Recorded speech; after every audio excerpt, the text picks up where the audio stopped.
Scheduled programs will not be seen at this time so that we may bring you the following live coverage of the U.S. Open Golf Tournament from Pebble Beach, California. You're looking at the fifth hole, par 3, 180 yards at the Pebble Beach Golf Links.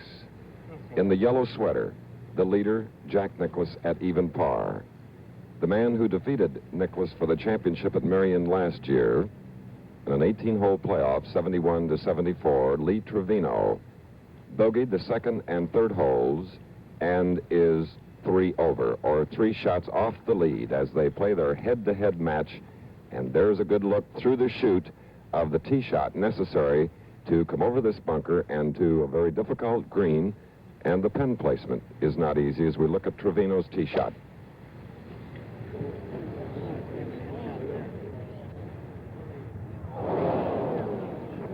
And Trevino has found sand before the fifth green here at Pebble Beach. He is 3 over, and Lee just said something about unplayable, but he can hit them out of the sand, don't worry. Jack Nicklaus started out today at even par. He has won 2 Open championships, 1962, 1967 at Baltusrol, trying to win his third and the second leg of the Grand Slam. There is a high wind coming off Carmel Bay today, and believe me, when these leaders get on the back 9 here at Pebble Beach, you will see scores fluctuating. Arnold Palmer is only 1 shot off the lead, as is Kermit Zarley at 1 over. But here's number 1, Jack Nicklaus at the fifth hole.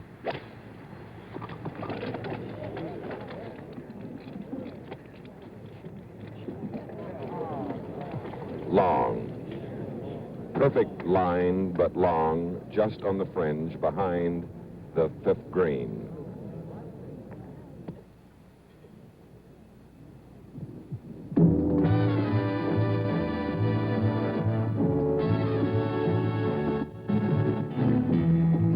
Live from Pebble Beach Golf Links in Pebble Beach, California.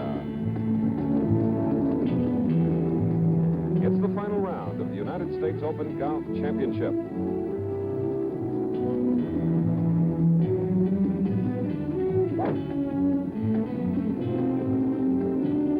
This ABC Sports Exclusive is brought to you by Texaco and the many thousands of Texaco retailers and distributors in all 50 states. Trust Texaco to have the right gasoline for you. By Chevrolet, building a better way to see the USA. By Sears Craftsman Power Mowers, powered by the unique Eager One engine. And by Money Mutual of New York. Whether it's life or health insurance, individual or group, it's good to have money in your future. 1 year ago, these 2 men, Lee Trevino and Jack Nicklaus, following a tie after 72 holes at 280 at Merion in Philadelphia, Trevino went on in an 18-hole playoff the following Monday to defeat Nicklaus 71 to 74. But it's a little reversed. Here in 1972 at the 72 Open at Pebble Beach, Jack Nicklaus has a 3-shot lead on Trevino, as they are the last pair in a field of 70 that have accepted the challenge of the 6,815-yard par 72 golf links just off Carmel Bay. Trevino, 1 foot in, 1 foot out, his second shot on the par 3 fifth. And just like that, he leaves himself a pretty good putt. Looking on is former Open champion, and of course with a great number of announcers like Jim McKay. We have Bud Palmer, Bill Fleming, Frank Gifford, David Marr, Henry Longhurst, and the Open champion, the only one in our announcing staff, Byron Nelson. Pro, what do you think about this win today? Well, they're really going to have a lot of problems, as the viewers will have the opportunity to see, especially as they come into the last 9 holes of play, because there's nothing to block the wind. It's blowing quite strong, and of course this is what I've been wanting, so the players could really see what this great links can be under bad wind conditions. And you'll see, as you stated earlier, a great fluctuation of scores today. Any man that is one of these leaders that can shoot anywhere near par today will win this championship, because this track is really rough today, and the greens are so small and the rough is so tall that you must play an exact iron or exact shot as well as being controlled it so the wind will not put it into one of these bad places. This shot that Lee just played out of that face of that bunker at that fifth hole was a magnificent shot because the ball always buries in that soft sand, and it's right up against the flag. All right, as we indicated, Lee Trevino bogeyed the second and third holes to drop 2 more shots off the lead that is held by Jack Nicklaus by 1 over Arnold Palmer and Kermit Zarley. This is 4-2 at the par 3 fifth hole. Chris, I tell you, this putt of Jack, you watch it roll here. It is downhill and very, very fast. We'll be with you for the next 2 hours and 55 minutes, unprecedented coverage of 13 holes here at Pebble Beach. We'll stay with these leaders right on through, missing only the 9th hole, and, it just went forever. It just looked like it's going to stop, but look, he can't hardly believe it. His ball, I don't believe, is any closer than what Trevino was out of the bunker, and it is so fast going down there. We've had this wind that dried the greens out. They didn't water them last night, and they cut them closer, so you're going to see some real difficult golf on this track today. And, of course, on this 5th hole, you saw the flag a few moments ago, and it was rather limp because on the 5th, does not catch the wind that comes off the ocean. But wait till they get to 17 and 18, for instance, where the wind could move a ball and could affect a putting stroke or the distance that a player might be required to reach. And now we just received word that Arnold Palmer has bogeyed the 6th hole to go 2 over par. So it's Nicklaus the leader at even par if he makes this putt. Kermit Zarley is 1 over. Arnold Palmer is 2 over.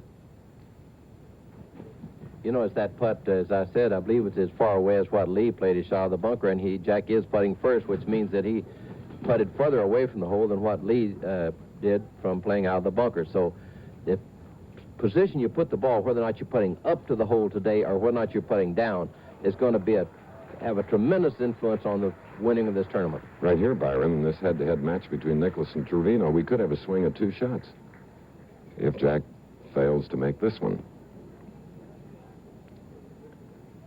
I should say that Trevino could gain 1.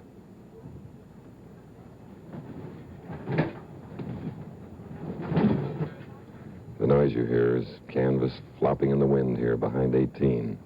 This action is at the 5th hole.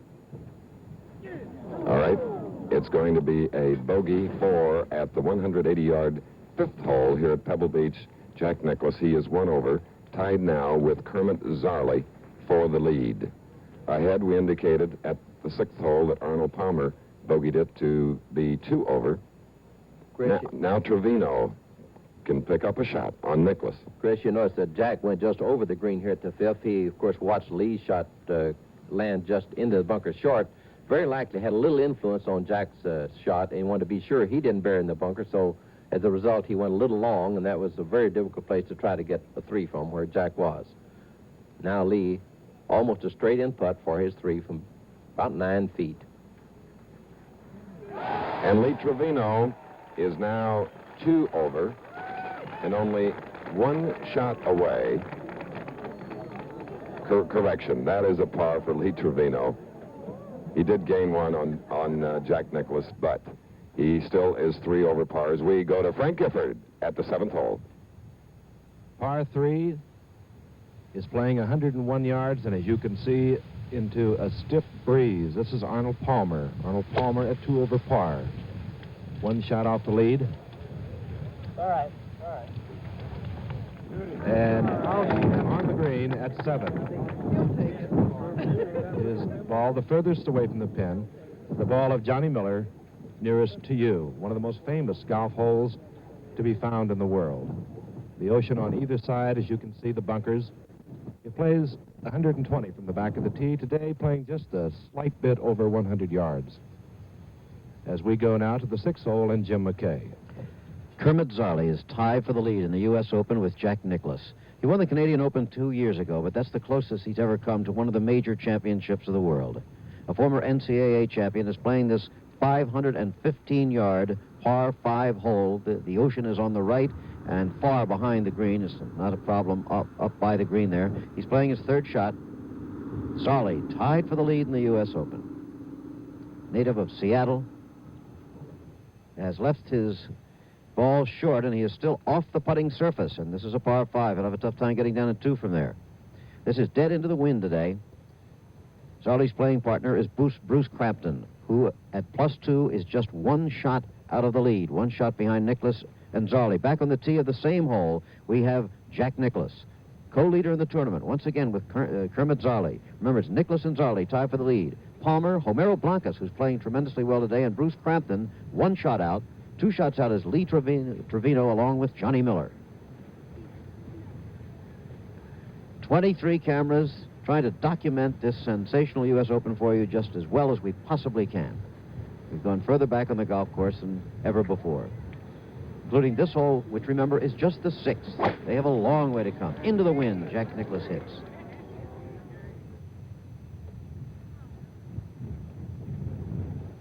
And he's hit it off to the left. I can't see yet whether it's in the sand or not. But on the fairway. Okay. Jack Nicklaus has found the fairway safely with his tee shot on the 6th. Now back to 7 and Frank Gifford. And the twosome of Arnold Palmer and Johnny Miller. If there should be a slight distortion in your picture, it is because some of our cameras that Jimmy mentioned a moment ago, 23 of them, are being worked beyond their normal limits. This is Arnold Palmer. This for a birdie to move into a share of the lead with Jack Nicklaus, about 35 to 40 feet.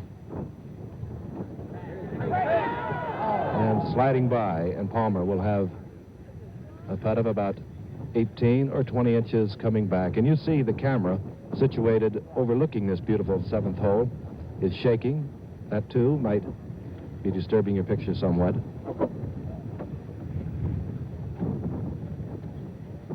Arnold Palmer with rounds of 77. A lot of people said no, he can't do it. He came back the next day with 68. And yesterday a 73, and the Army was with him.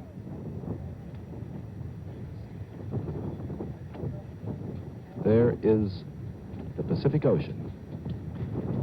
Completely bunkered, this beautiful green. Frank? At the par 3 7th. Yes, Byron. This green's only 30 feet wide, the widest place. And the pin tucked away in the back. It's even smaller. Palmer with his par 3. We go to Jim McKay. Here is Kermit Zolli, the co-leader, on the 6th hole. He lies 3 here. Here comes his 4th. On this par 5 hole, he's left himself a putt, but it's certainly one that can be made. A good shot by Kermit Zolli, who took up the game of golf when his father opened a restaurant across the street from a public links in Seattle. And when Kermit wasn't turning the stakes, he would sneak out and see what that game was all about. But he found out, got a scholarship to the University of Houston, where he became the NCAA champion. Now plays out of a place called Friendswood, Texas. His playing partner, Bruce Crampton. And now back down the fairway, we have Lee Trevino. Remember, this is a big, long par 5. They hit into the flat here. The ocean was on the golfer's right when they started from the tee, but it's no problem to them now. They come straight up a hill. That's what you're doing. You're looking down the face of a hill. If someone were to hit a very low shot, they could hit into the face of that. So Lee is using a wood into the wind right now. He's 2 shots behind Nicklaus and Zolli.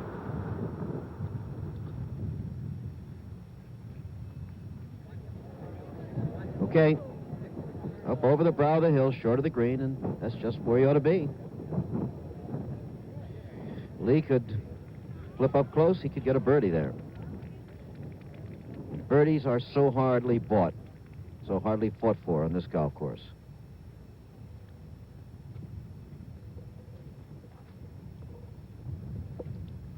There's Jack Nicklaus's shot coming up, and he is in the rough, so Jack is going to have trouble. We could have a change in the lead. You're watching ABC's exclusive color coverage of the United States Open Golf Championship. We'll return to the action after this message.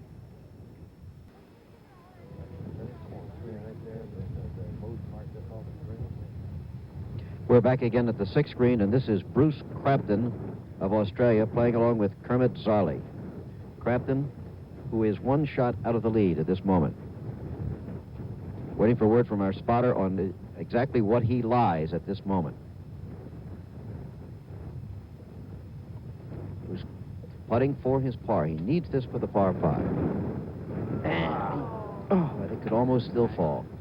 Doesn't look like it's going to. A bogey 6 for Bruce Crampton will drop him down to +3. He's 2 shots behind Jack Nicklaus and Kermit Zarley, 1 behind Arnold Palmer and Homero Blancas.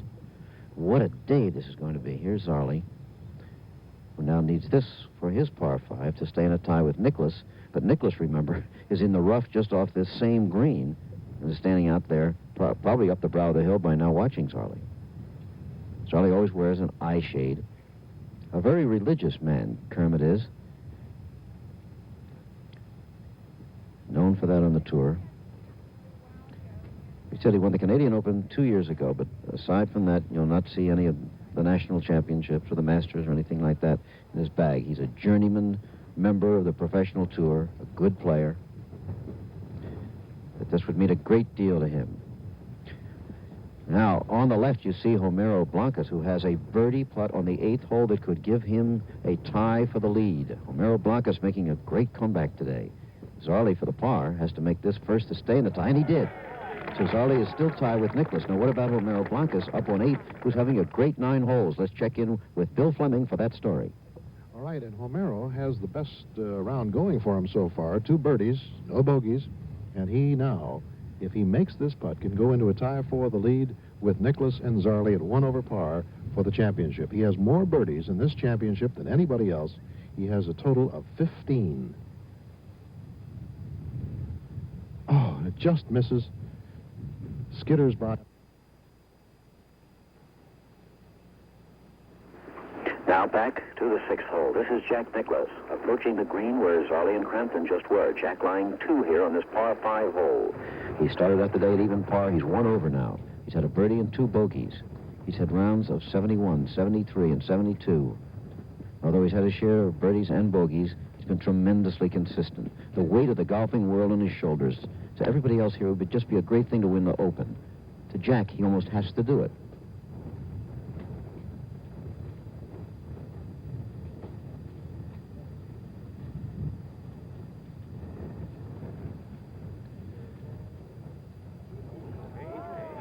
It's going awfully fast. And you see, he's left himself that one for birdie 4. However, he should not have too much trouble getting a par 5. What about Lee Trevino? Well, he is in what they would call position A. There are his rounds, 74, 72, 71. And of the top 6 or 7 leaders, he's the only man who scored lower each day in the tournament. Despite the illness that has plagued him, remember, once again, he was in the hospital up in the Monday in El Paso. But I was talking to him just before he started playing with Nicklaus this morning. There's Blancas getting his par up on 8 to remain +2, 1 shot out of the lead behind Nicklaus and Zarley. But Lee was just as loose as he could be. He said, look, I'm like a duck. I get up every morning, I see a brand new world. I don't know where I am or what happened yesterday. Just going to go out and explore it and see what's there.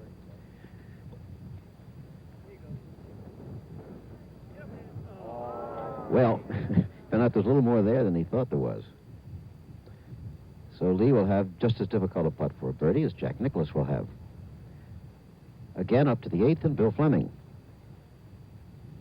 All right, this is a beautiful view of this 425-yard par 4 hole, a blind tee shot to the top of that cliff plateau, the second shot across the gaping oceanic chasm. And there you see Arnold Palmer out there in perfect position on the top of the plateau. He's shooting to a tiny green that's dwarfed by 5 large bunkers. Arnold, only 1 stroke off the pace, has made a perfect tee shot, probably with a 3 or 4 wood. A placement shot, and here it comes over the chasm. Fine shot. It's just even to hit that green is something. He's on the green, and just look at the perils that this hole is fraught with. Here's Johnny Miller, who also has made a fine tee shot. This, remember, is a blind shot. You saw the golfers come off of 7 down near the ocean. The tee for 8 is right down next to the 7th green. Probably a 5-iron, perhaps a 4-iron to get across. And Miller's shot is on the green and in good shape. So both Miller and Palmer are on the green, will be putting for birdies at the 8th hole. Isn't that something? The first time ever that a United States Open championship has been played on a true seaside links course, and The golfers of America are getting a real treat. That's the way they stand, and it couldn't be any tighter. Imagine, nobody now even par or under. Gives you an idea of the magnitude of this golf course. All right, back to Jim McKay and more action on Jack Nicklaus. Okay, here's the man they call the Golden Bear. First heard of him when he was a student at Ohio State University, and he literally did burst on the golfing scene, won the United States Amateur in 1959. The next year, very nearly won the U.S. Open as an amateur. That hasn't been done since 1933, Johnny Goodman. Then Nicklaus came back and won the amateur again at Pebble Beach here in 1961. Turned pro and won the U.S. Open as his first professional victory in '62. You know pretty much of the story from there. This is for a birdie. It could put him in exclusive possession of the lead again.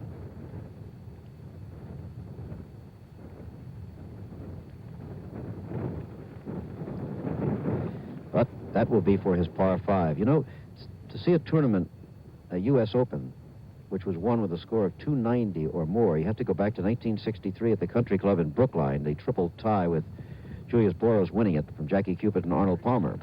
7th hole again now, and Frank Gifford. And Kermit Zarley, who has a share of the lead. This is for a birdie from about 35 to 40 feet. Kermit Zarley has played every hole thus far in regulation today. And Zarley, coming close, will have this for his par 3 to remain locked in a tie with Jack Nicklaus. As we go quickly back to Jim McKay. The 6th hole again, and Lee Trevino for his par 5.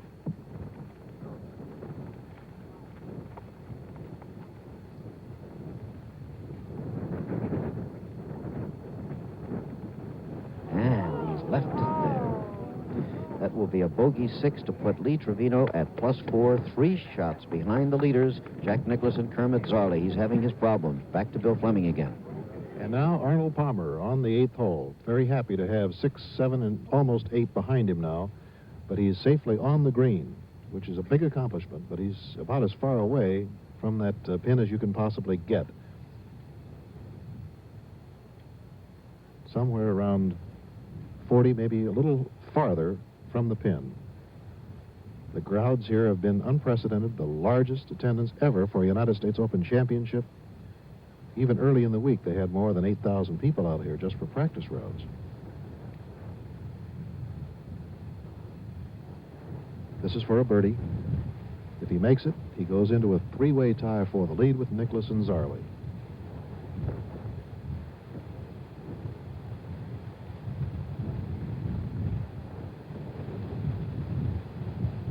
The wind, at times, gusting up to 30 knots coming off Carmel Bay today. Huge waves out there, which has prevented any sailboats from being out. Here it comes. It's awfully good, and it goes way by. Oh, as far as aim was concerned, it looked good. All right, Frank, back to you at 7. Kermit Zarley picks up his par. He should. He has a putt of about 14 or 15 inches. And he did not. Lipping the cup is Kermit Zarley. He'll drop back to even par.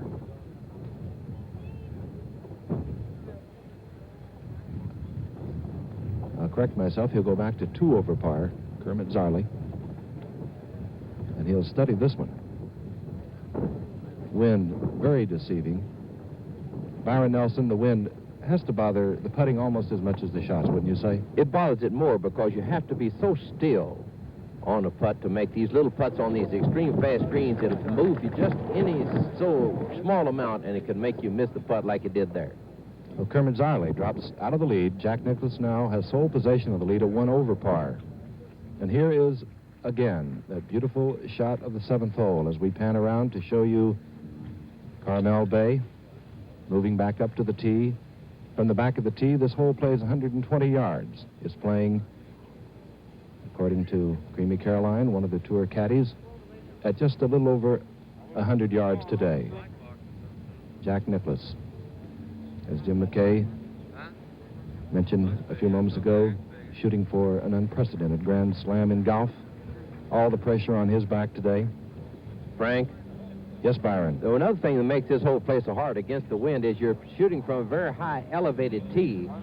So it gives the wind more of a chance to get underneath the ball because the wind is coming up toward you from the green, coming off of Carmel Bay there. And if you hit the ball high at all, why the wind has all this opportunity to do something with it when this green only has less than 2,000 square feet in it, which is most unusual. So most of these players will just be playing kind of little chip shots almost down there with a straight-faced club. All right, Jack Nicklaus. Sole possession of the lead at 1 over par. The pin way at the back of the green, a very narrow part of the green.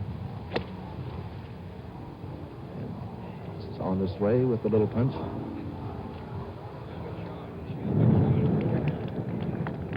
And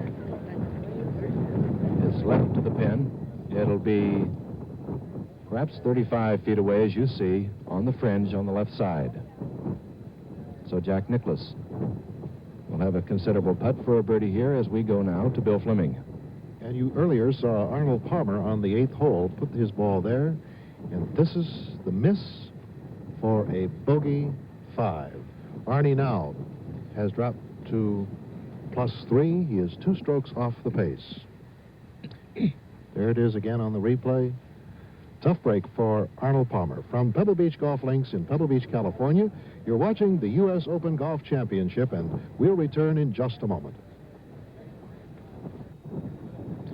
Back at Pebble Beach Golf Links, you're looking at the twosome of Jack Nicklaus and Lee Trevino. Lee Trevino hit to the golfer's right, as you see it, had to chip up. He's about 5 feet away for a par. This is Jack Nicklaus, just on the fringe, about 35 feet away. Nicklaus in sole possession of the lead at 1 over par. Kermit Zarley having just bogeyed here at 7. Kermit Zarley and Homero Blancas at 2 over par. But this is the man that holds all the golfing eyes of the world.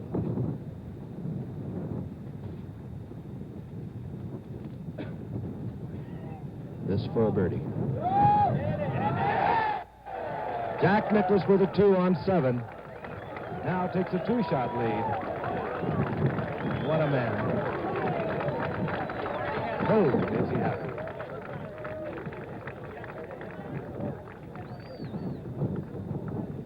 And we've seen some spectacular play here on these par 3s. As we'll be discussing a little later, this is Lee Trevino. He needs this for his par. He is 4 shots off the lead, 4 over par.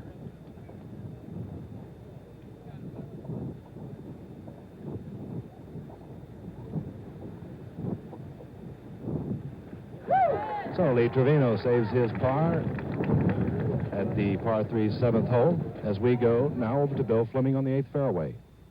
And again, another look at this awesome hole, this 8th hole, where Kermit Zarley has made a fine placement shot from the tee, using a 4-wood to put it up on that plateau. But that's what he looks at, across to a green that is just absolutely dwarfed by the traps of the ocean and the immensity of the land here.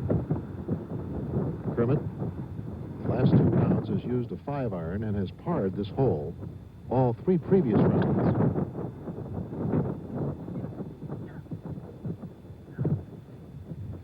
And it bounces onto the green. A fine shot by Zarley, putting him in birdie position at 8. Beautiful shot after the bogey at 7. One of the most exciting things that can happen, of course, in a golf tournament, especially a championship, is to see a hole-in-one. It's even more remarkable to have tape rolling when it happens. Our cameras were on hole number 5 today when Bobby Mitchell was on the tee.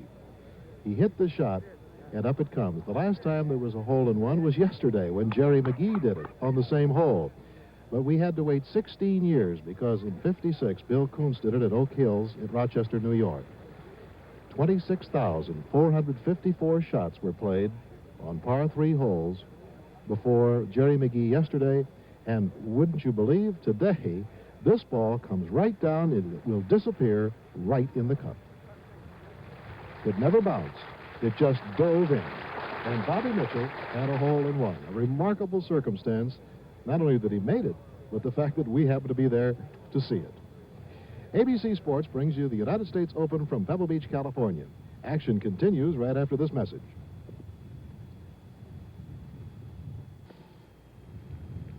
You know, golf has a new home in this country. The United States Golf Association has acquired a 50-year-old mansion to serve the dual role of a headquarters building and a public museum. This is Golf House on 62 beautifully landscaped acres in Far Hills, New Jersey. John Russell Pope, the architect who was responsible for many of the wonderful buildings in Washington, D.C., designed this Georgian-style building as well.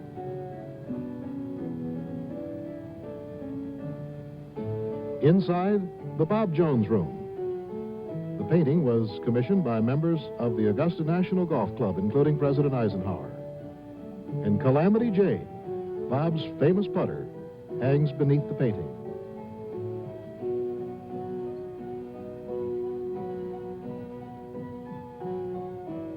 The Golf House Library contains the most extensive collection of golf literature anywhere. The painting over the fireplace is Stewart's The First International Foursome. Golf House will be open on weekdays to receive visitors starting August the 1st. The USGA invites golfers to come and share the rich heritage of the game that we all love so much. Kermit Zarley, a birdie attempt on the 8th hole, slides to the right toward the ocean, as it always does here, and so he will mark, and this will be his putt for a par 4. He is 2 strokes behind Jack Nicklaus, the leader. Bruce Crampton is 3 strokes behind, and Bruce is also on the green.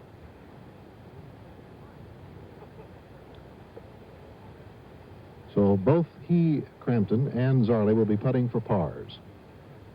It just can't get over the swing of 6, 7, and 8, and even 9 here. Any golfer who has ever played at Pebble Beach during the Crosby, or perhaps as an amateur when they had the championship here when Jack won it, knows exactly what faces the golfer, what test of courage it is.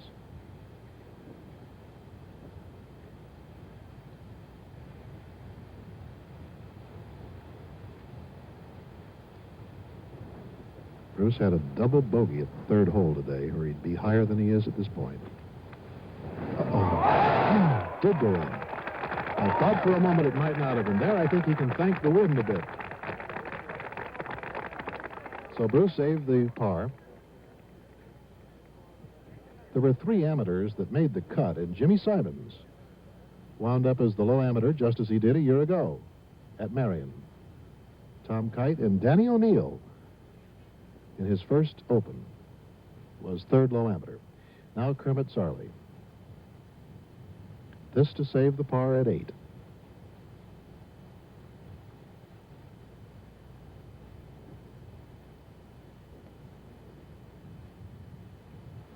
Uh-oh. Hit it too hard.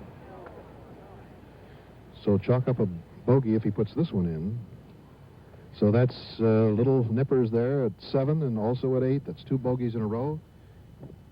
So he goes to 3 if he makes this, which means that Homero Blancas now, and Arnold Palmer is 3 over, so Homero is the only one within 2. And there, as we go back, you'll get your last look at that chasm. Well, because Trevino and Nicklaus are the last group. Both tee shots, by the way, were beautifully placed. Trevino just a little bit shorter than Jack. Bill? Yes. You know, it could be having some effect, more effect on Kermit than some of the other shorter players because this wind blowing a taller man make him move about more. I know Jack said that it was the one time he wished he had more weight. Here's Trevino's second shot across the chasm on the green. Great shape below the hole on this 425-yard monster of a hole, the 8th. And now, Jack Nicklaus. I'm sure glad that, and hoping that this is the last time he has to play the 8th hole. Jack has played very steady. He's parred this hole all 3 rounds.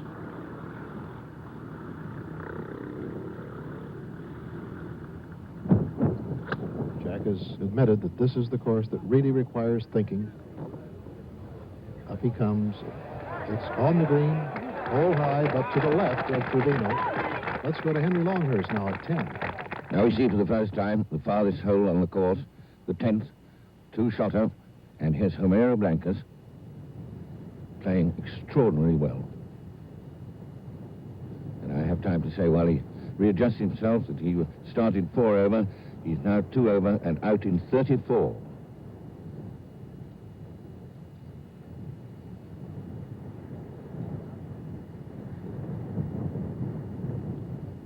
Oh, that's a very fine shot, and the wind did against. And now it'll be behind him as he plays back. He should get a 4. That's Homero Blancas out in 34, gaining 2 strokes on par in the first 9. And that's the 10th hole, farthest distant in the course. And there's the way they stand. Jack Nicklaus even, 2 strokes ahead of Blancas, whom we've just watched, and 3 ahead of Zali, Palmer, and Crampton. Now we go back to the 8th and Bill Fleming. And on the 8th hole, Trevino and Nicklaus are walking up, the gallery acknowledging them. The gallery actually has a beautiful spot here because they're elevated, looking down toward the green and toward the ocean.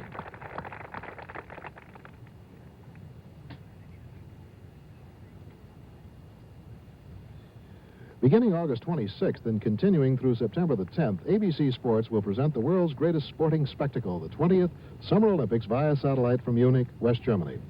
We'll feature unprecedented television coverage of international sports excitement. As you know, America's finest young athletes are now competing for a place in our Olympic team. But it does take a lot of money to put them in this world competition. Fortunately, every American can help out, and here's how you can do it. Send $5 to Olympic House, Box BA, 57 Park Avenue, New York, New York, and the zip code on that is 10016. In return, you'll receive a new colorful embroidered Olympic Games emblem for your jacket or your hat, and you can be proud that you helped send our team to the 1972 Olympic Games. Now, Jack Nicklaus for a birdie. There has been a lot of talk, naturally, about this Grand Slam, but I think one of the most remarkable things about Jack is that in the 2 major tournaments so far, the Masters and the U.S. Open, he has led all 4 rounds in winning the Masters, has led or had a share of the lead all 3 rounds, and is leading now all alone in the U.S. Open. Those are his rounds, 1 under. And then, as you saw, he had a 73, which was 1 over, and a 72 yesterday. And now this for a birdie. If he makes it, he would be the only man in the field to be under par. He right now is even. Very tough putt, and you saw Arnold Palmer earlier put that ball quite a considerable ways past.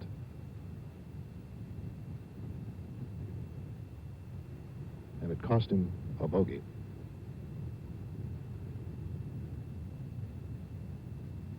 Jack spent a lot of time on the practice green this morning, especially with these longer putts.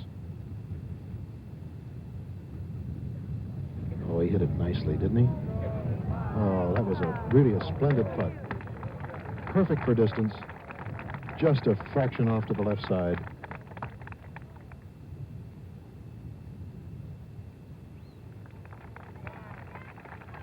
That's for the par for Jack Nicklaus, remaining even. Well, here's our friend and wild hunter, Tommy Weiskopf, coming up from the chasm. Tommy had a 38 going out, had quite a few problems. But right now, on the 10th hole, he is down trying to get back into civilized country. Tom apparently caught part of that chasm. And beyond, of course, is the beach, and I can't tell whether he's in sand or where, but up on the 10th, rather on the 8th, Lee Trevino is putting for a birdie 3 on this par 4 hole. He strikes it very delicately, it looks like it, and then dives off toward the ocean. And he has the little 12-incher there for the par at 8. Lee is 4 over, started the day 1 over. And remains that way, and again, here comes Tommy, and he did not make it up.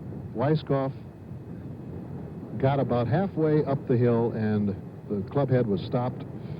Couldn't hit the ball solidly. And Tom, again, is struggling at 10.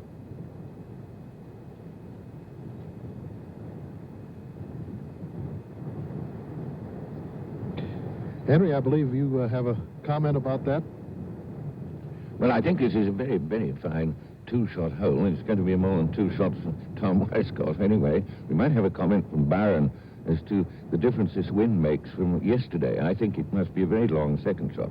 Yes, Henry, I'm sure that most of the players, except some of the extreme hitters, will be using wooden clubs on their second shot here today, whereas yesterday, and especially the first two rounds from the wind the other direction, there were short shots. But down here in this country where Weiskopf is, this is real bad place. It's sandy, it's long grass. It's just very difficult to get onto the green. You see his shot as he's played there. I think he lies 4 from the information we get, putting for a bogey 5.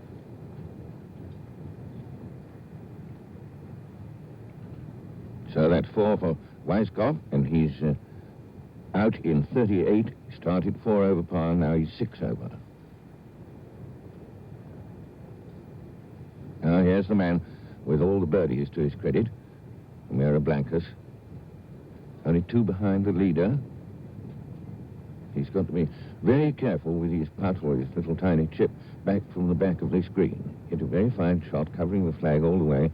It just went over. And with the unwatered greens, these are very tricky. They seem to stop by the hole and then run on and on and on. O'Meara Blancas.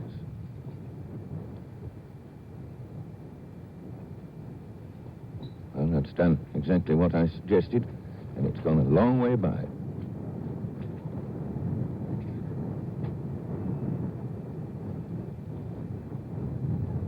Tom Weiskopf on the right, 6 over. And after his unseen adventures down on the beach there, we reckon he's played 4.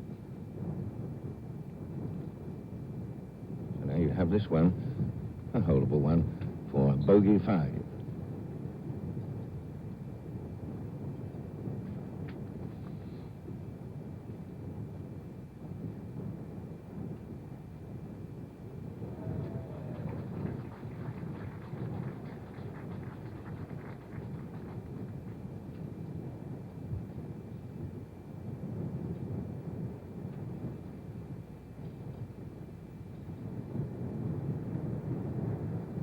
Wind just took it, and so it's a 6 for Tom Weiskopf.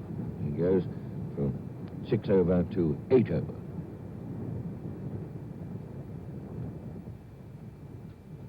But here's the man to watch, and this is for his par 4, O'Meara Blancas.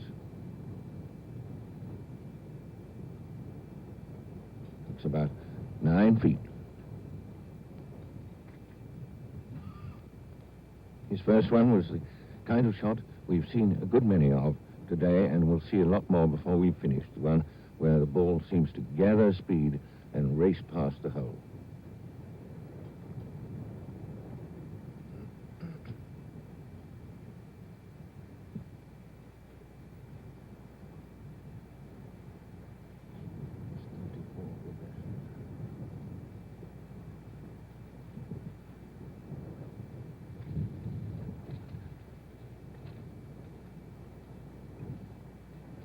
Looking down the score sheet, I think that O'Meara Blancas is 34 for the first 9 is the best of the day. Now he has this for his par on the 10th.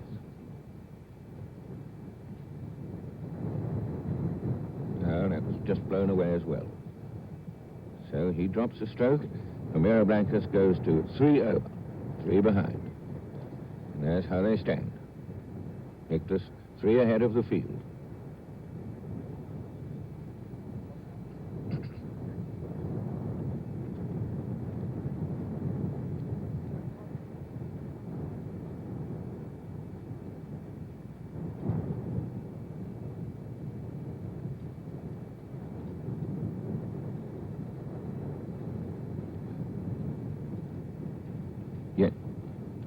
Johnny Miller, we see now, on the 10th, playing with Arnold Palmer. Miller 6 over, starting 2 over.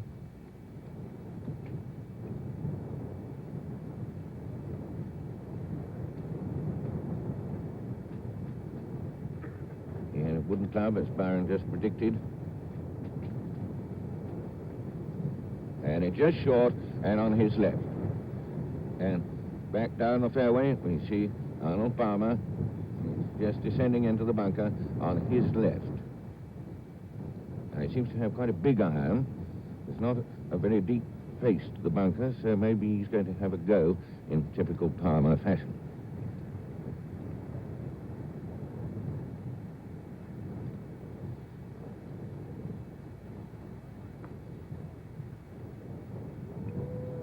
Well, he certainly moved it on out of that loose sand into some more loose sand. So from one lot to the other.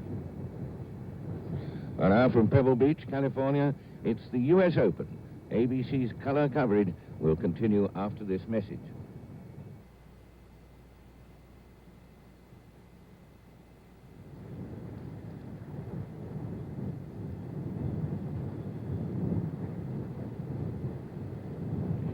Now we're back with Palmer. We saw him come from one loose sand into the next lot. It must have been a very fine shot out of the first bunker to get it into the second one here, level with the flag. Seems to be lying all right, and he's playing against this strong wind on the eddy.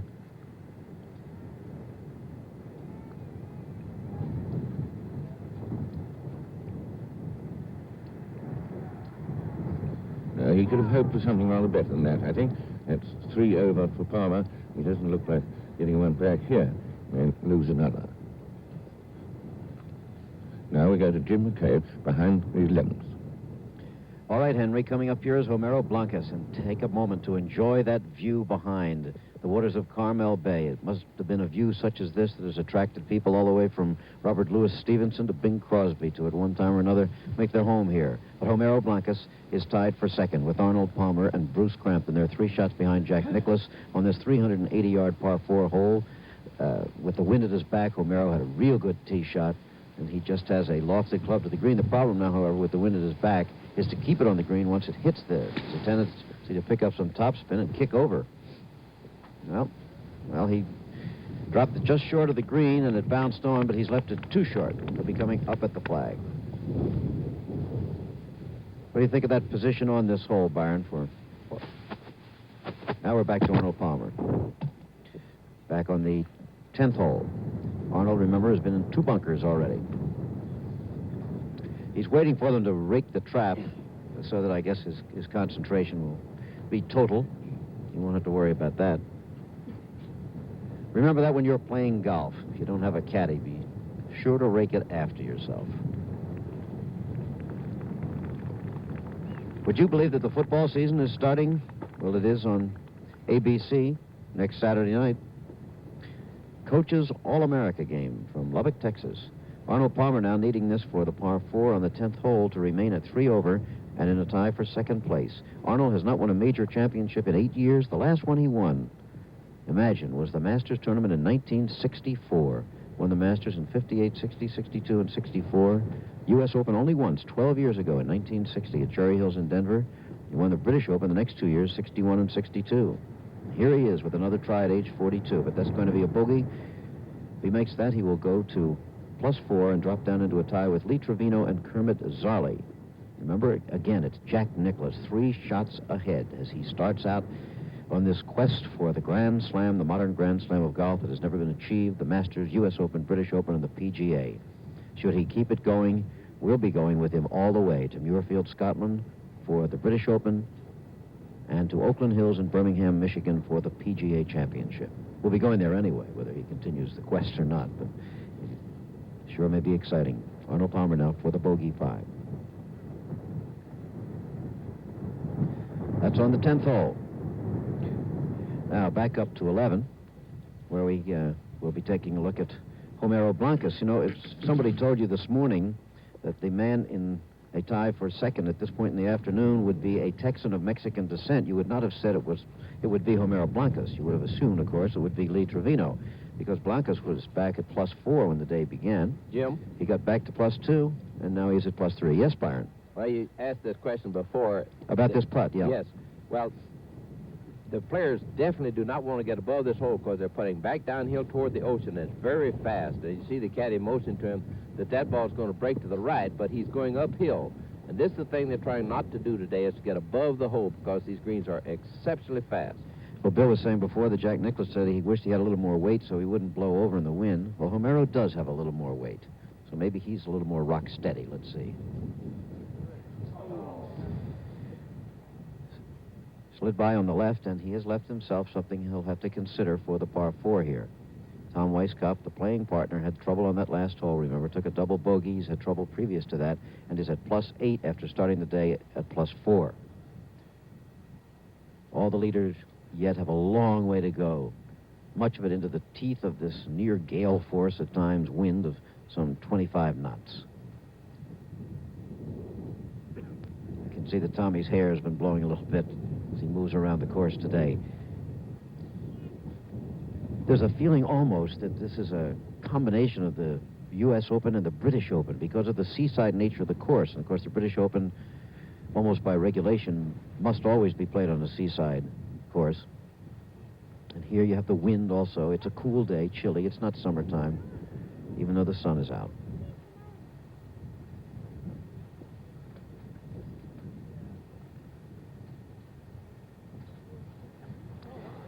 And Tommy just can't get him rolling now.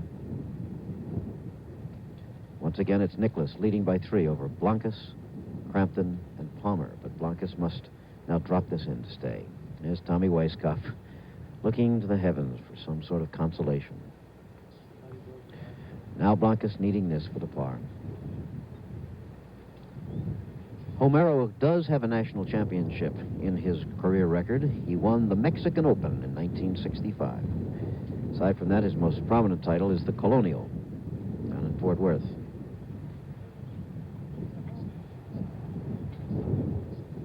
Okay, he's got it. Remains at +3.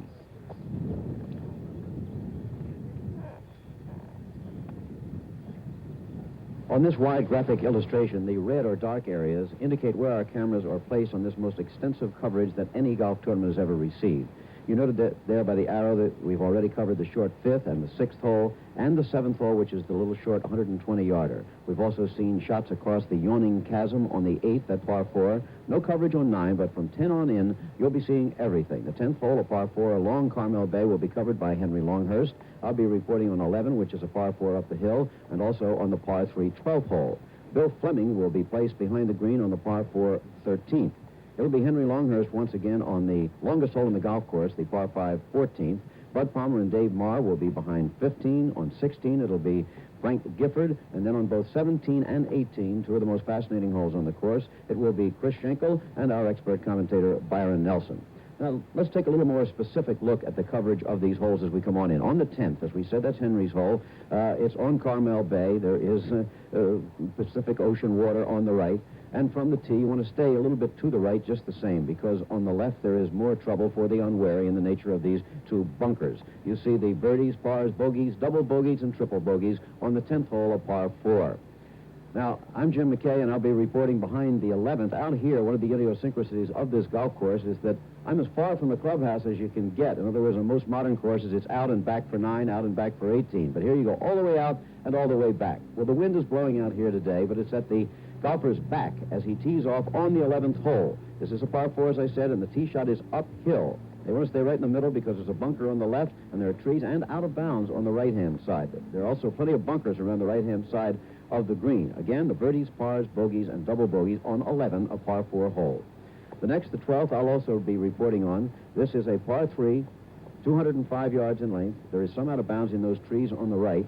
There is also, as you see, plenty of sand, both in front, on the right, and in back. Just about every place there is trouble here. Let's move on now to 13 and Bill Fleming. Thank you, Jim. For the more superstitious golfers, number 13 has some rather frightening aspects to it. This is 400 yards long. It's a par 4 and is all uphill from the teeing area back in a grove of trees. It possesses the longest bunker on the golf course on the left side of the fairway. This bunker is nearly 100 yards long, and any drive that happens to hook over there, of course, is caught in the sand. Up around the green, well bunkered again, and a very slick difficult green to putt. Let's go to Henry Longhurst at 14. There are 4 holes of 500 yards or more on this Pebble Beach course, and this 14th is the longest of them. 555 yards, and most of it uphill, and I don't think even with a little helping wind today, we shall see anybody reach it in 2. You can see what a sharp dog leg there is and how easy you can get into either side bunkers. Then you can slice into somebody's garden all the way up on the right there, and you have a third shot which has to carry that very deep trap in front of the green there, and the flag is put up away on a little patch on the top left there. That's the 14th, so let's go see some action. Here's Arnold Palmer hitting his second shot on the 11th hole, par 4. The way he's twisting, he wants it to do something, that old habit of his. And he has gone into the bunker on the golfer's left. So Palmer, at +4, has 3 men ahead of him, Nicklaus, Blancas, and Crampton. Now Kermit Zarley with his third shot on the 10th fairway.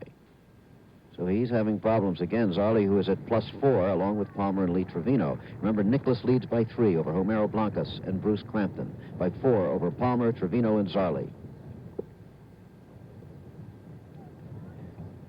This is videotape of Homero Blancas' tee shot on the par 3 12th hole, 203 yards. And Homero hit a good one, but it went over, far over. Caught by a gust of wind, it looked like, and went way over in the back, so he's going to have a problem getting down in his par 3. Now, here's Arnold Palmer. This is live coverage again as he trudges up this 11th fairway, up to the top of the hill with the wind at his back. How many fairways has this man trudged in the past 18 or 19 years? He won the United States Amateur Championship back in the mid-50s. Sometimes people forget that. He is a former U.S. Amateur champion. And then kind of took over the Masters as his private fiefdom for a while, winning in 58, 60, 62, and 64.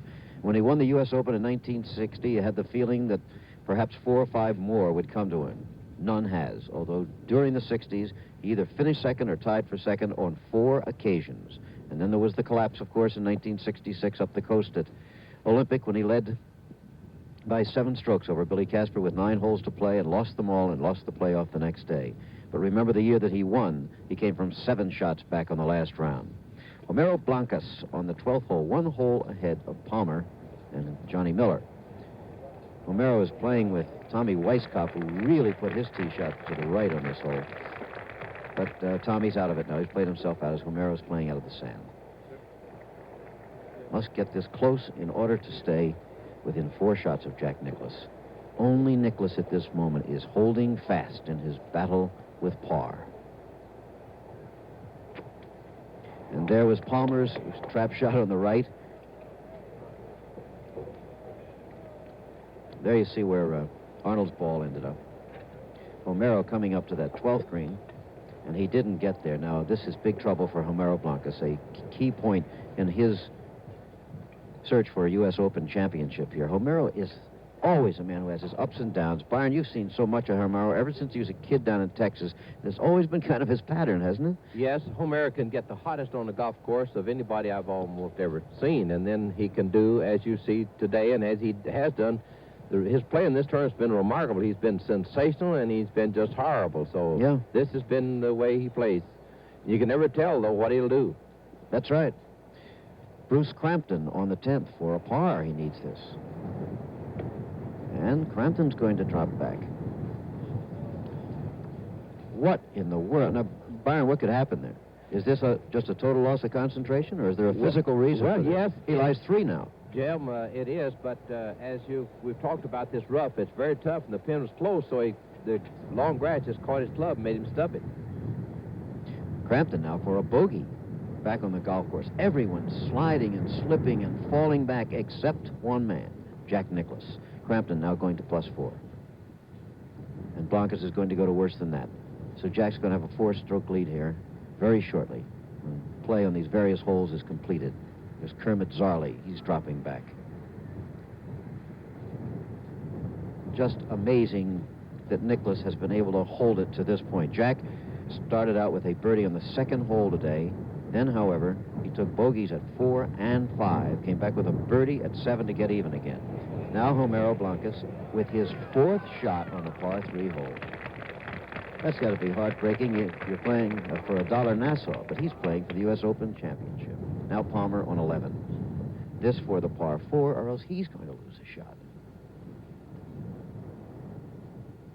You don't attack this golf course.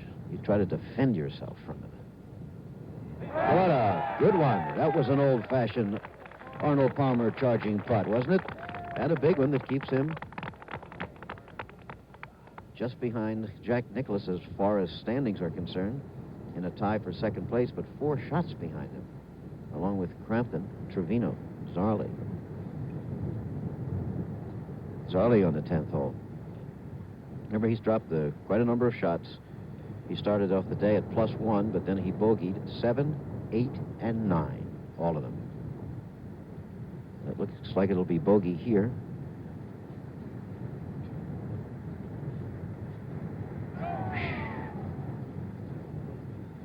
We've just gotten word, look out, things may turn. Jack Nicklaus on the 10th hole has put his tee shot in the water of Carmel Bay.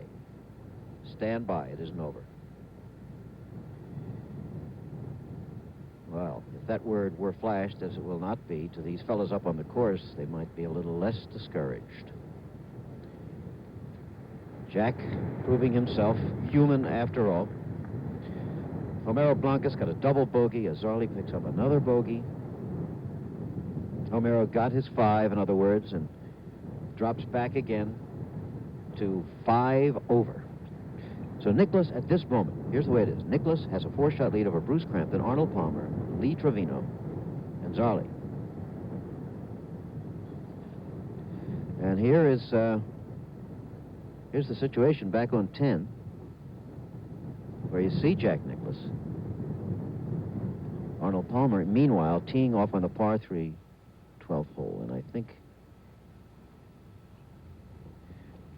Arnold's going to consider that club again for a moment, maybe. Talking to an official.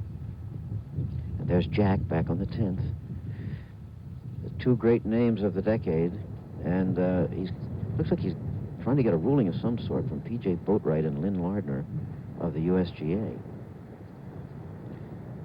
Yeah, it's playing as a lateral hazard then. I think this is going to be it, Byron. Now back to Arnold Palmer, who's just below us. Lateral hazard. Right. Let's watch Palmer's tee shot here before we explain that lateral hazard further. Okay, Arnold is on there. He may be beginning to mount the final charge in the 1972 U.S. Open. Particularly since Jack Nicklaus is now having problems. On a lateral water hazard, you have the right to drop it within 2 club lengths of the stakes defining the limits of the hazard under a penalty of 1 stroke. So Jack will be getting his 3rd shot on a par 4 hole. Now, of course, he's even at the end of the previous hole. That score won't change till he concludes this hole. He's going to take a long walk up there, it looks like. Jim. There they are, again visually. Nicklaus with a 4-stroke lead at the moment, but probably only for the moment. Yep. For Arnold Palmer, Lee Trevino, Bruce Crampton, and then Zarley and Blancas. Yes, Byron?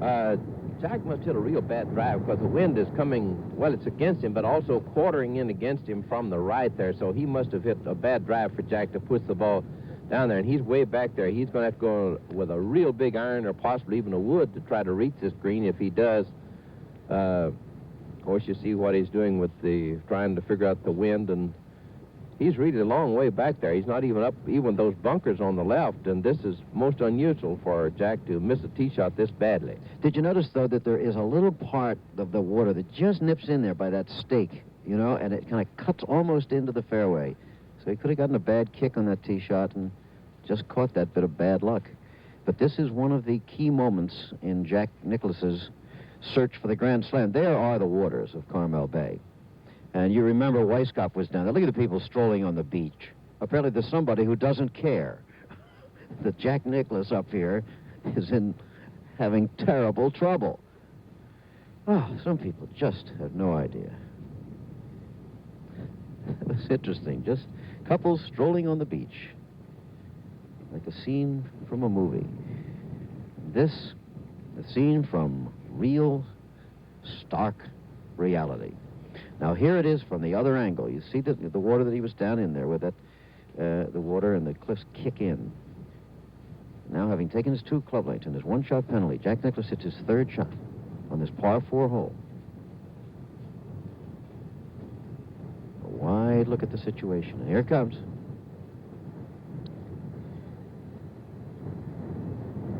Did that go down? Oh, this is golf history right here. Jack Nicklaus has now put it down onto the beach. Whether he'll be able to play it or not, we don't know. He lies 3 already on the par 5 hole. Remember, he has a 4-shot lead at the moment, but it is quickly disappearing. Arnold Palmer will soon have a putt for a birdie up on 12. Could it be that these 2 old and great adversaries, Palmer 10 years older than Nicklaus, will end up fighting it out? Now, there is Bruce Crampton, who doesn't know anything about what's going on with Nicklaus. Neither does Arnold Palmer. Bruce Crampton, very much in it. He is at +4. Remember, he's tied with Arnold Palmer and with Lee Trevino. Trevino, playing with Nicklaus, by the way, does know what's going on. And Lee's a guy who likes to know what's going on. There's Lee, looking on, having witnessed the disaster that has come to Jack Nicklaus, at least temporary disaster. So, Lee was very confident on the practice putting green this morning, and even though he's had his troubles, he is still in it. Jim, I think... Is that Dave Marr out there? Certainly is. You're walking the fairways, aren't you? No, I'm up on 15. Oh, you're back on your tower now? Right. Okay. Yes, Dave. But I think Lee knows that he might be able to pick up 3 shots here if he can make a birdie, which would be a tremendous birdie. Sure could. He's hitting that one left. Oh, ooh, he just got over it. You know, what's strange here, Dave, is that I guess Byron indicated this. The wind is coming off the sea as well as against them, and yet they're going to the right, where they shouldn't be. Well, it swirls around, and Jack's ball down there, the marshal found it sort of fast, so maybe he'll be able to play that. That's not water down, like it though might, he's still in the hazard. Looks like it's hung up in that long grass. Jim? Yes, Byron? I've been down that bank there. And you never went down in a place like that. Most of the time you can plow there unless you're unfortunate, because it's a long ways from there on down to the beach. So Jack may have some sort of a shot left. However, it will not be good regardless. Now, Arnold Palmer is preparing for his attempt at a birdie on the 12th. If he would get a birdie, let's see, Jack lies 3. The best he can hope for is a bogey. Suppose he takes double bogey. Yeah, Arnold Palmer could gain 3 shots very easily. Lee Trevino will not likely do that now, but could. Arnold Palmer at the moment tie, remember, with Trevino and Bruce Crampton, but if he would make this long putt, he would take sole possession of 2nd place and would inch closer to Jack Nicklaus. You don't often see the man from Columbus in a place like this. Nicklaus on the rocks, Palmer on the putting surface.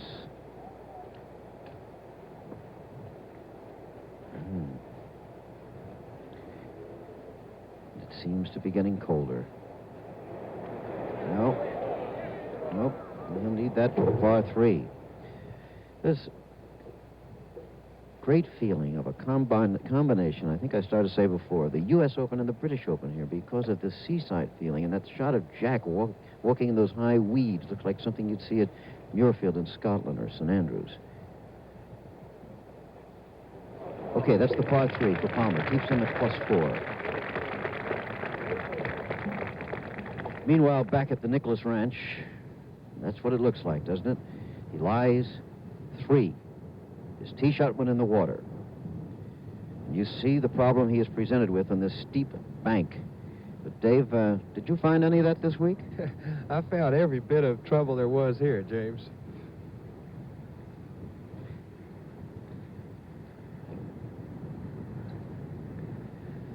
Pay close attention to this. Brian, the ball's going to run pretty good coming out of there, isn't it? Yes, it really will, because, and also the wind is blowing with him. Yeah.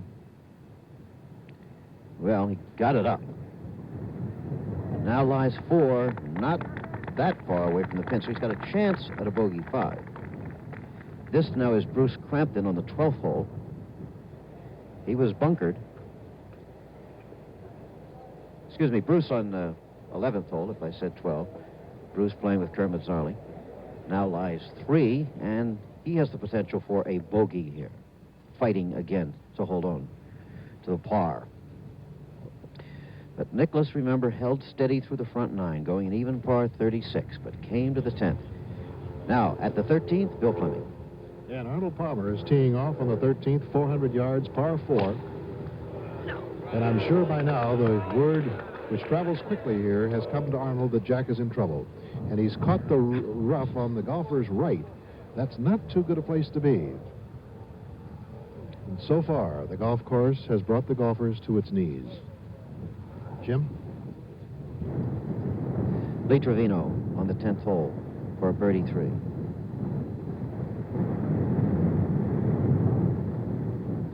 Well, where's the hole? There it is.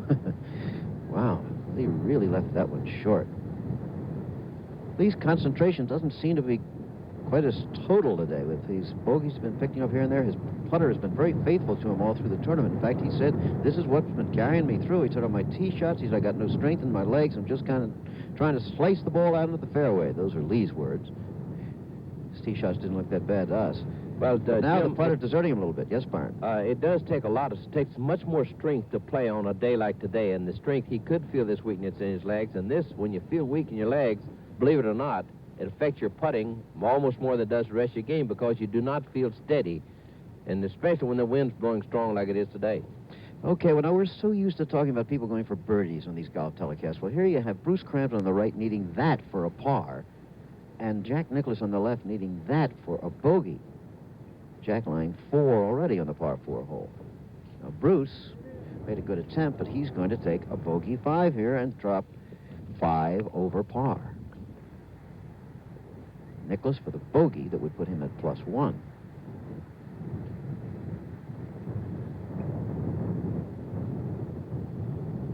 Big putt here. Crampton got the bogey all right.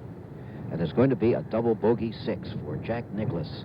Puts him at 2 over par, and now he leads by only 2 over Arnold Palmer and Lee Trevino. And think of this, with all the shots that have been played in this tournament all week long to this point, suddenly, with a few holes left, the men fighting it out are Jack Nicklaus, Arnold Palmer, and Lee Trevino.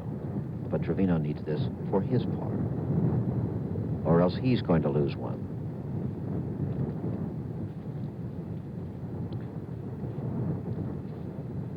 Lead is only 2. Remember that. It looked like Jack was going to run away with it. Can't do that now. And Lee Trevino takes a bogey. I have never seen so many in a major championship. And that puts Trevino at +5. And that means that the only man 2 shots behind Jack Nicklaus is Arnold Palmer. There is the leaderboard. Nicklaus 2 ahead of Palmer, 3 ahead of Lee Trevino, Bruce Crampton, Kermit Zarley, and Homero Blancas. Nicklaus, however, still with 8 more holes to play. Let's go up course now to Bill Fleming. All right, Jim, that was a very historic moment you described because it was the first double bogey in the entire tournament for Jack Nicklaus. And now Arnold Palmer, the man who is closest to that goal, is in the rough on the golfer's right. And there you see a pretty good view of this hole. Not a very pretty hole, actually, as far as beauty is concerned. Very tough hole to get that ball up out of the rough and then stop it on this lightning-fast green. Green canted toward the ocean, bakes in the sun, is whipped by the wind. Arnie has 160 yards into the hole. Bill?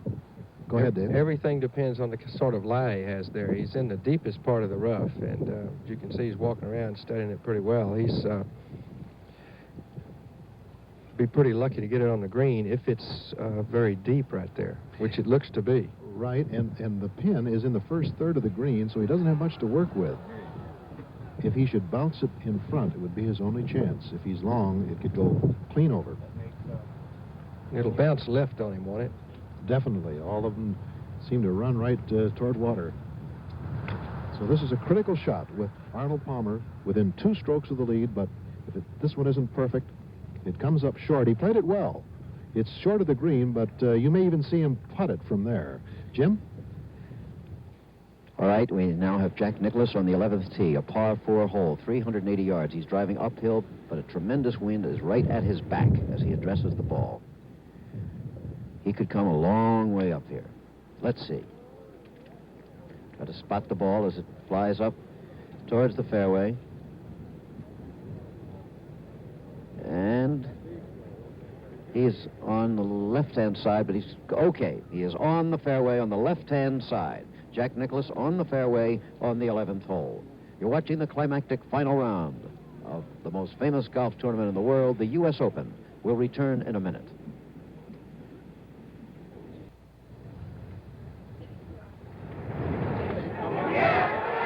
Just moments ago, Arnold Palmer hit that shot on the 13th hole, and you see the dismay that he had.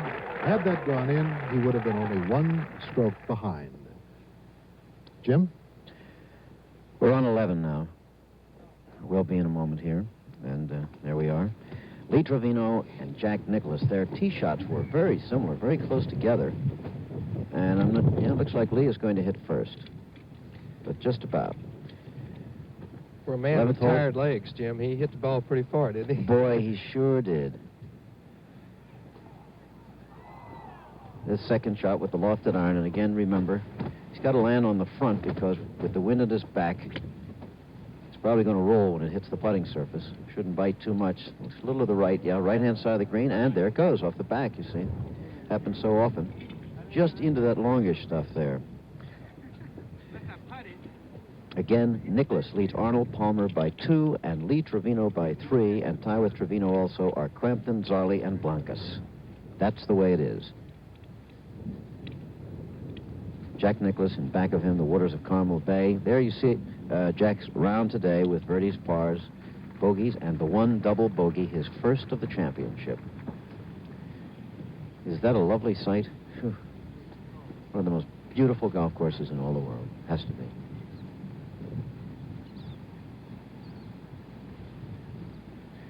One of the toughest. The way things are going, they may have to say at the end, and the winner is Pebble Beach Golf Course. Now, he played it short, but it stayed too short. That seems to be the pattern of this hole today. If you put it in the fringe in front, it pulls up too fast. Now to Bill Fleming. All right, this little 8-inch putt here for the par. Arnie came so close on that approach to making the birdie, but he still is only 2 strokes behind, and look out. Jim? Bruce Crampton in trouble in the bunker on 12. Remember, Bruce is 3 shots back, tied for third with Lee Trevino. This is the par 3 hole, and he has left himself that putt for the par 3, so he could take another bogey here. Bruce Crampton of Australia.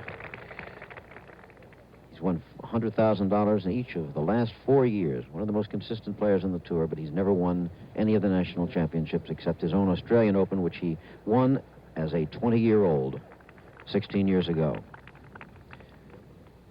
Trudging up to the 11th green are Jack Nicklaus and Lee Trevino. And Trevino, guess what, is talking. No matter how tight it is, no matter how tough it is, somehow the happy chap from Texas finds it possible to joke and talk and vocalize his feelings.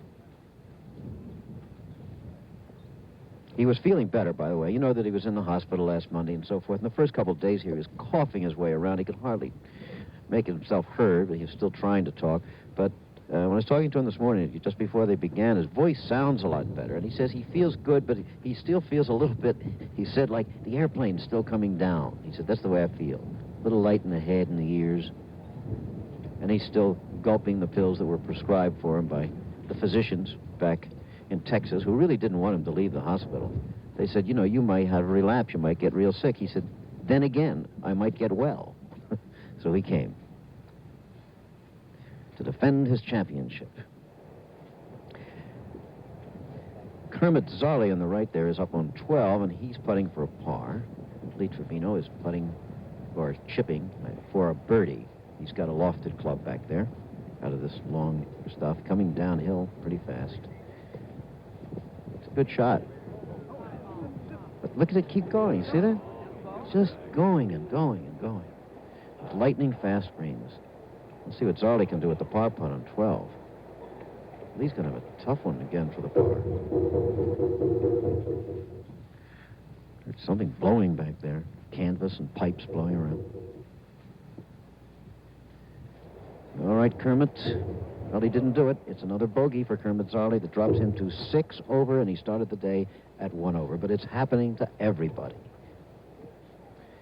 And is even happening now to Jack Nicklaus, who had been steady through 9, but then, remember, took a double bogey 6 on the 10th hole. And here is Jack with this putt for a birdie on the 11th hole, a birdie that could bring him back to 1 over par.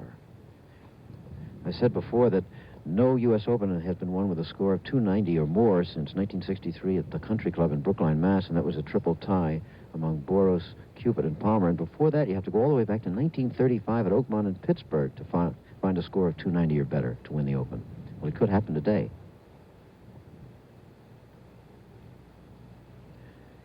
We'll be at Oakmont next year for the Open, by the way.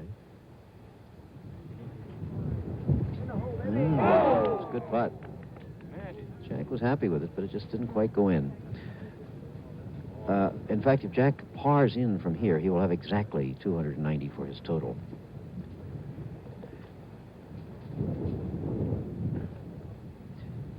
Dave, you were saying something to me a while ago. I think that Jack must play himself from here on in.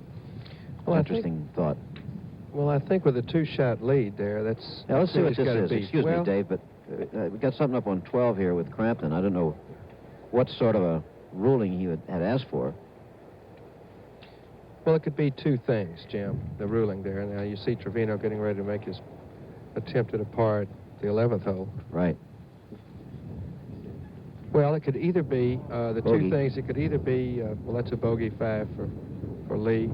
It could be an old cup, which has to be fixed by the officials. Or it could be, you know, is this a ball mark? He might ask someone, and then they would come over and look at it. So he would be entitled to fix the ball mark, or they would repair an old cup. Yeah, in other words, a cleat mark you cannot fix. A ball mark you can, so they might have to say which it was. You better not fix any cleat marks. That's right. Well, now here's Nicklaus needing this for a par. He's 2 shots ahead of Arnold Palmer, but he could gain another shot on Lee Trevino. There is, on the right, Crampton for his par up ahead. Both putting for pars and fighting for them. Jack gets his. Bruce gets his. So it's Nicklaus, 2 ahead of Palmer, 3 ahead of Crampton and Blancas, 4 ahead of Trevino. Up the course now to 14, and Henry Longhurst. Now we look down on the 14th fairway.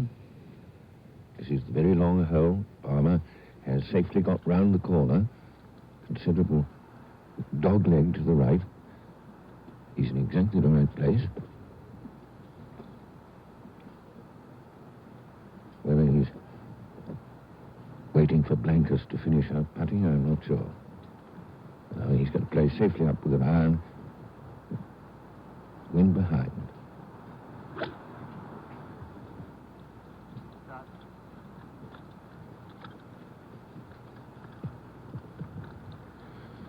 Well, that hasn't moved on as far as I should have thought, or that he would have liked. And he's left himself at least 100 yards. Looking down on the green, Blancas, who will get a safe par with that little putt. Blancas 5 over. The best outward half on our board so far, out in 34. Now back to Jim McKay on 12. Where Jack Nicklaus will approach this par 3 hole. It's a 205-yard hole. To carry the trap in front of the green is a 194-yard shot. Nicklaus will be hitting first and Trevino second. Jack with a 2-stroke lead over Arnold Palmer, who you just saw up the course. Homero Blancas is another stroke further back along with Bruce Crampton.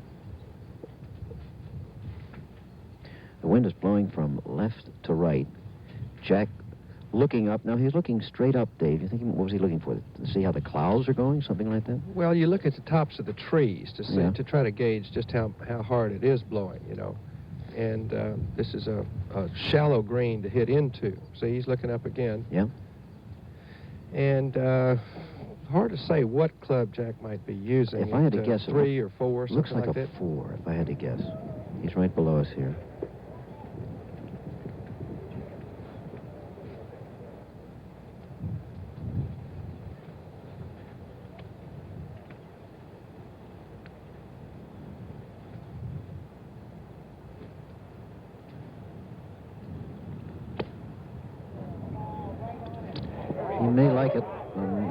too long. But it is long, and look at that. Way down. And It's look just where what it happened to Blancas disappeared and to. worse, yeah. Look at that. You can't even see the ball. It looked Nicholas like with a two-shot lead has trouble again. $200,000 in prize money and the most important championship of them all are at stake here at Pebble Beach, and we'll return to the action after this message.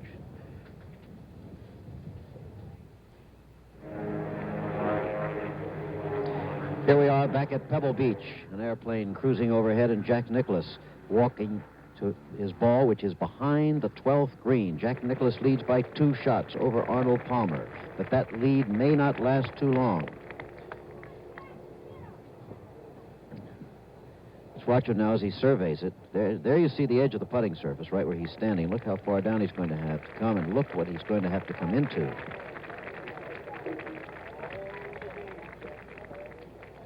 Could be they might need a ruling here. The ball may be in a hole. There are a lot of gopher holes on this golf course, and if you get in a hole made by a burrowing animal, is the way it's phrased in the rules of golf, you do get a drop. So you see he's coming straight up at the pin, but Jim? it's a very delicate shot. Yes, Byron? You see him talking to the caddy and the man up there at the green. Jack was very disappointed in his shot. You know, he's been talking about and looking at the green there, which meant that he thought that he'd see him kind of shook his head. He thought for sure that he'd played a shot that would hold the green.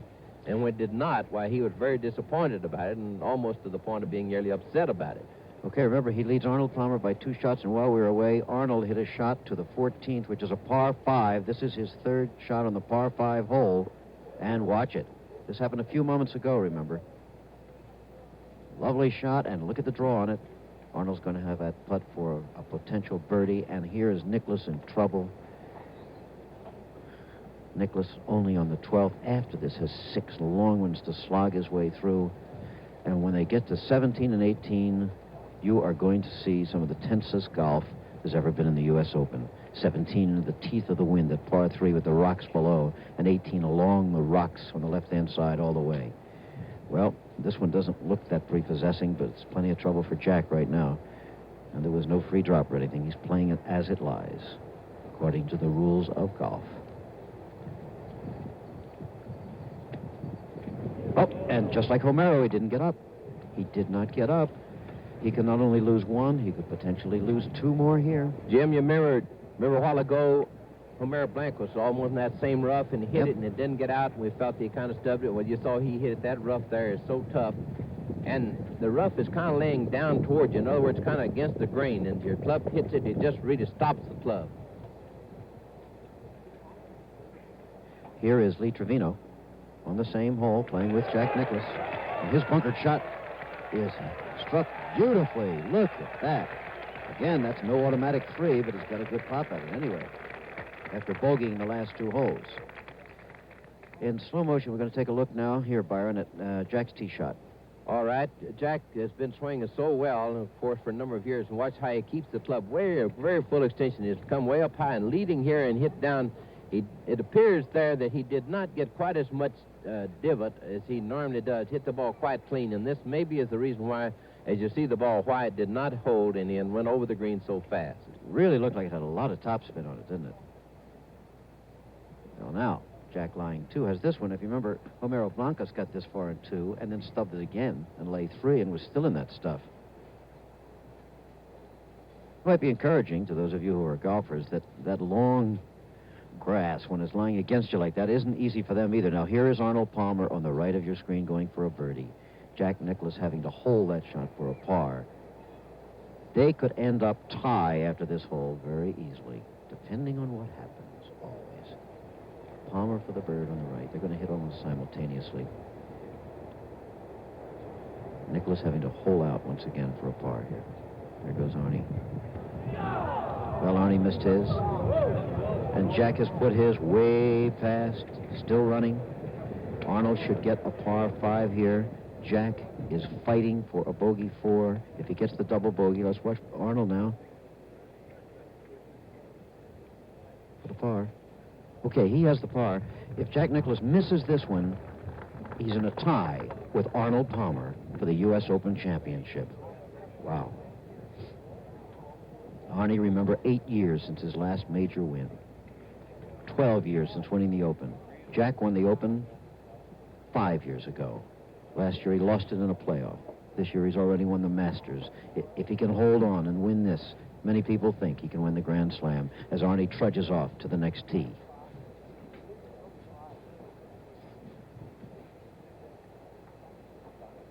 Dave, what do you think about this putt? Well, he's got a lot of things running through his mind now. I mean, he's already made his first double bogey at 10, and he's got another one staring him in the face here at 12, Jim. He's got to get his balance back a little bit. The putt is going to be very fast and should break, I think, a little bit right to left. And if he ever needed to make one, it's right here. You ever remember as many double and triple bogeys in the Open as we've had this year? No, and I made a few of them myself. Boy, they're all getting them. The wind is whipping the canvas up here on our tower. Now, on the right, we now present Mr. Bruce Crampton, who has a putt for a birdie. Should Crampton make his birdie, that would bring him back to +4 and get him into the thick of things with Arnold Palmer and Nicklaus. Blancas isn't out of it yet. You can't really say Trevino and Zarley are. Well, that's for the bogey. And a big putt that was for Jack Nicklaus. A big putt for Jack Nicklaus. That kind of putt takes a tremendous amount of courage, Jim. Jack is at +3. He's one shot ahead of Arnold Palmer. Let's see what Crampton does here. This for the birdie. Starting it very, very slowly. You see why. It just keeps going by. So Crampton will have that for a par to remain at +5, 2 shots behind the leader. It's all going to be decided in the last few holes. You can forget just about everything that's happened up to here. Here's Lee Trevino for the par on the 12th hole. Trevino, who is at +6, he's only 3 shots behind Nicklaus, remember that. And he's playing him head-to-head, as he did in the playoff for the championship last year. And of course, Lee won, and he gets the par. Real important putts there for both Jack Nicklaus and Lee Trevino as they move off the 12th green on to 13. And Bruce Crampton needing this for the par. Remember, after they get through 13 and 14 and 15, then they turn back for the sea again. And when they get to 17, they'll be staring out at the waters of the Pacific. It appears almost certain now that this Open will be won with a score of 290 or more. Byron, isn't that what you said in our preview about a week ago? Yes, I did think that they'd burn the place up, and they certainly haven't. You could hardly say that. In fact, they're kind of freezing it out right now. Bruce Crampton remains at +5. He's 2 shots behind Nicklaus. It's Nicklaus by 1 over Palmer, 2 over Blancas and Crampton, and let's go to Bill Fleming. All right, and Lee Trevino is on this 13th tee, 400 yards in a little grove of trees, well shaded and shielded from the wind. But the minute that ball squirts out of there, the wind will start to work on it. And he doesn't like it at all. Way to the left, over in that big bunker that we talked about earlier that runs almost 100 yards long. You can see it there in the sand. So any errant ball is sure to be caught on the left side. Jack really needs a placement shot here. The fairway itself is only 37 yards wide in the target area. And it wouldn't surprise me to see him use a 3-wood. You might want to comment on that, Dave, or Byron. I think he'd be going with a driver because he realizes now that he'd like to have a birdie. Looks like a driver to me. That's his driver. Okay. He hit it. He hit it. On the left side, and I don't know where theirs goes down, and the spectator apparently was hit by the ball as he hit it. I don't even know if the ball has stopped yet.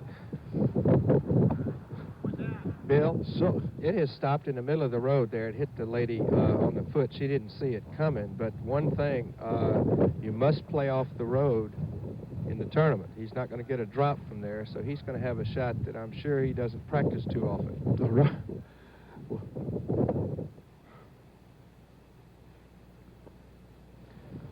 Okay, while we were on this, Arnold Palmer had his problems. Bud Palmer? He sure did. Arnold right here has probably hit some trees coming through this rather narrow opening of about 30 yards, and watch his reaction. And there it goes into the trees. And there's where it landed, a long, long way from home, right, Dave? Yeah, that tee, the grass there it's a little bit sandy actually, and you could see I think his foot slipped, or those of us that might be a little meaner might have said his heart slipped, but it's a little hard to get firm footing there. He's pretty lucky to get through as far as he did, but he didn't drop down into that hazard just off the tee. Yeah, but he sure has a long ways to go. He came way up forward to find out exactly how far it was, trying to measure it off. And here's the man who's trailing now just by one shot. He's in second place, and a man who has finished second in the Open 4 times, has only won it once, and that in 1960. He's only one shot off the lead, and this has certainly taken the players. In fact, this second 9 is so difficult that in the first 2 rounds, if you can believe this, the players here at the Open took 527 more strokes to play the back 9 than the front 9, and they're both 36-36. That's some switch, isn't it, Dave? Certainly is. That's an awful lot of strokes, difference. Here's I don't know Arnold. whether he can get to the green with the club he's got. He is in 3 previous rounds, had a 4, a 5, and a 4. This is his 19th Open. He's had his 68 here. The second round is probably the best competitive round of his year. And better, and he shot a 65, which won it in 1960 at the Open. Arnold Palmer just one shot off the lead here, the 406-yard par 4, the 15th.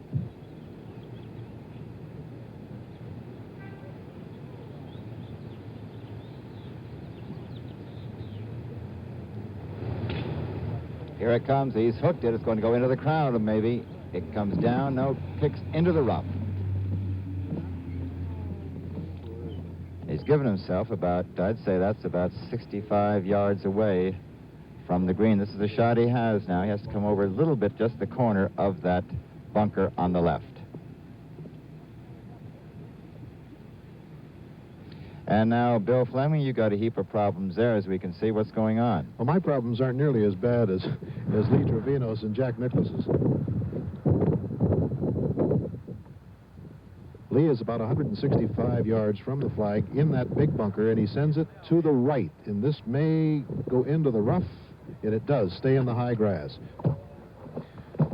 You know, this golf course is such a beautiful thing. It's almost like a lovely lady who's been smiling all week long, and now all of a sudden it's developed into an old hag who's cackling and enjoying this moment of watching these golfers with ultimate frustration. Jack took a long time to come off that tee. Normally he walks very briskly, but Lee was a good 150 yards ahead of him, and now Jack is just coming up to that point. His ball, incidentally, is right in the middle of the road, 145 yards from the flagstick. Bill? Yes, Byron? If his ball had not hit that lady on the foot, it would have gone clear across that road into the bunker that's guarding the 9th fairway there. I don't know which would have been worse. Well, I would say really that horrible. the road would be easier than the bunker would, because these bunkers are very difficult.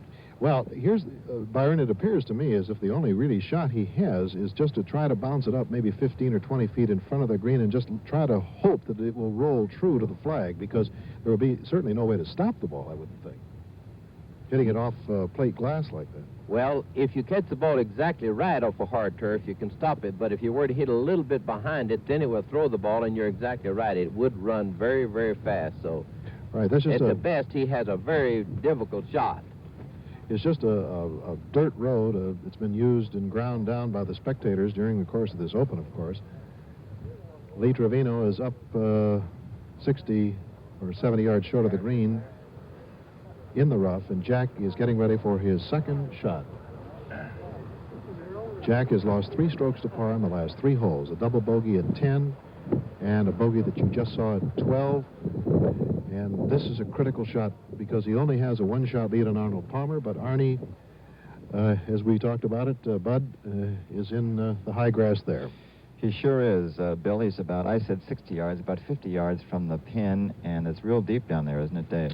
Yeah, but he looks like he's got a pretty good lie. You could see it in your set there, and he's actually chipping uphill. It's not, if you missed it, that's the place to be, to the left side of the green here, because it'll be a little slower. He can have a little more control on this chip.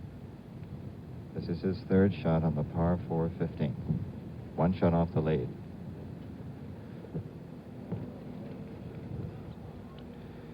About 18 feet. Bill Fleming? All right, and here's Jack playing off the little roadway. He has a perfectly open shot. He sends it up good and high. It may be a dandy. It comes up and will be on the putting surface, and what a shot! It actually had some bite on it, as you suggested, Byron. He is hole high, and a good chance at a birdie. ABC Sports exclusive color coverage of the United States Open from Pebble Beach, California, will continue in a moment.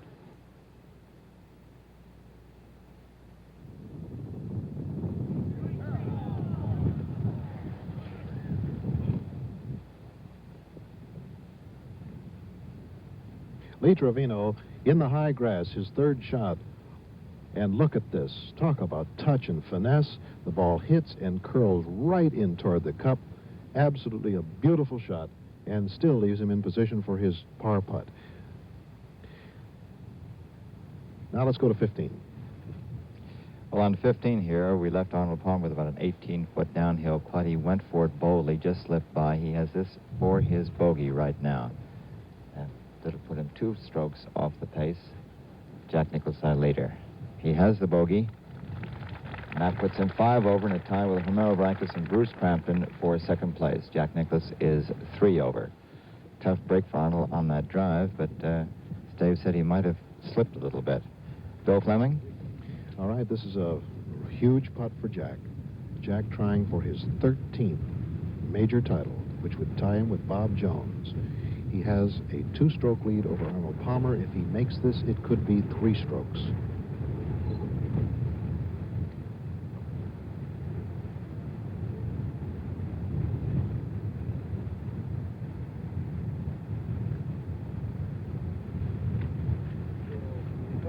little short.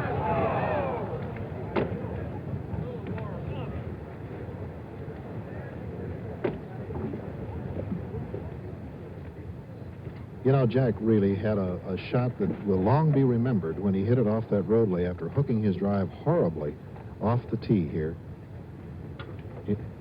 Now, Jack, while he's getting ready to take a look at it again. Look at this. Hit it right off that hard road, and up it comes, and look at the action on the ball. That's what's amazing. And it stopped hole high. He taps it in for the par. He saved it. Yes, he saved it.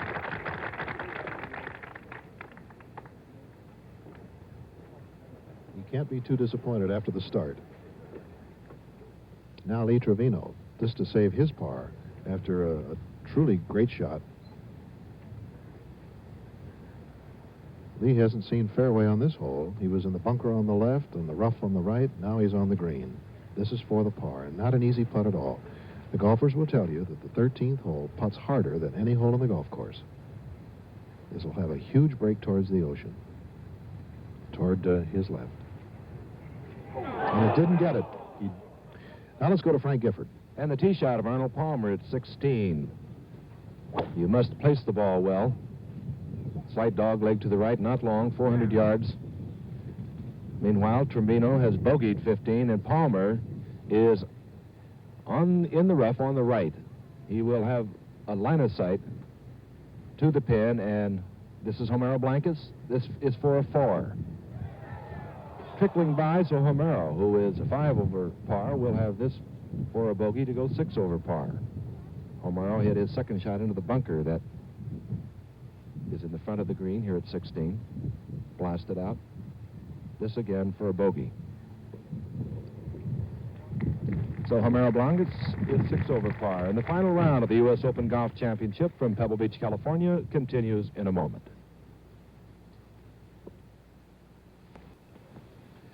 Arnold Palmer, just off the fairway in the rough at 16, is perhaps checking a marker that he is using for distance. We would estimate he is about 155 to 160 yards out. And again, his problems, Dave Marr, will be how deep in that rough he really is. Because it will affect exactly what the ball does, you know, getting out of there, plus what it does when it hits the green. Meanwhile, we will take a look at Jack Nicklaus's drive on 14, Dave. That looks a little better swing than he made at 13. He nevertheless has caught the rough. as the crowd, and what a crowd it is on a beautiful day, on a beautiful golf course that has really turned treacherous this afternoon. Now, looking up the fairway, over the green of 16, Arnold Palmer has about 155 to 160 yards. He can see the pin. The trouble is on the left. There is even out of bounds on the left, a lot of trees.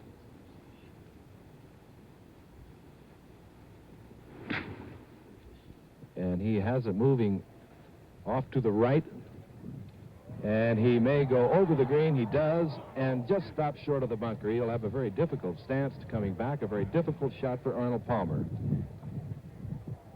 Wow, and what kind of play we've seen here today. He might have been a little better off, Frank, if he was in the trap there. We'll look at the 14th hole and Henry Longhurst. And there's where Trevino and Nicklaus are at the 14th. Nicklaus, that's Trevino there, and Nicklaus on the right. And he will be obstructed by a very big fir tree, which stands 95 yards short of the green. I had hoped that he might hit a huge drive here and see if we get on in two, but still, we go to Jim McKay.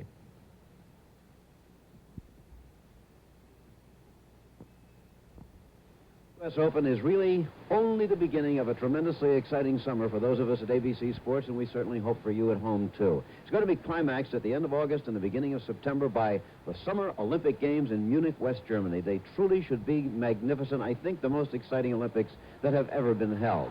We'll be there for 16 days of coverage, including 3 hours every weekday night, the entire evening schedule of ABC television, and even more on the weekends. That's the Summer Olympics, so really put down a very strong note for yourself on that one. And before the games themselves, we'll be bringing you the Olympic trials as the summer wears on ABC's Wide World of Sports. Olympic trials in boxing, in gymnastics, in swimming and diving, and, of course, in track and field. In golf, well, as we said, this is only the beginning in that sport, too, because the British Open is coming. Perhaps still Jack Nicklaus will be making his effort at the Grand Slam, but even if he isn't, it should really be something. Played at the glorious old course at Muirfield, Scotland, and ABC Sports will be there. We'll also be at the PGA Championship in Birmingham, Michigan, at Oakland Hills. That will be the first week in August. Believe it or not, football starts on ABC next Saturday night. That's right. This Saturday night, the Coaches All-America game from Texas, live. Then there will be the College All-Star game the last weekend in July, the last Friday night, in fact, with the College All-Stars going against the world champion Dallas Cowboys. And the next day, the Pro Football Hall of Fame game from Canton, Ohio, with the New York Giants against the Kansas City Chiefs. I hope you absorbed all that. Let's get back to the golf. Now down the fairway at the 14th, the longest hole on the course, Lee Trevino. A remarkable physical feat, I'm sure you'll agree, to finish at all. Anybody who's lived on antibiotics for a few days knows the feeling. Now we go to 16 and Frank Gifford. Thank you, Henry, and this is the problem of Arnold Palmer. As we speak softly, Arnold Palmer right below us, he will be able to, I think, stand out of the bunker. It's going to be very close. As you see, there is the ball. He has to come up about 15 feet, and he'll have a difficult time stopping the ball. The grain and the slope of the green will both work away as Arnold Palmer hits his third shot here at 16, trailing Jack Nicklaus by 2 shots.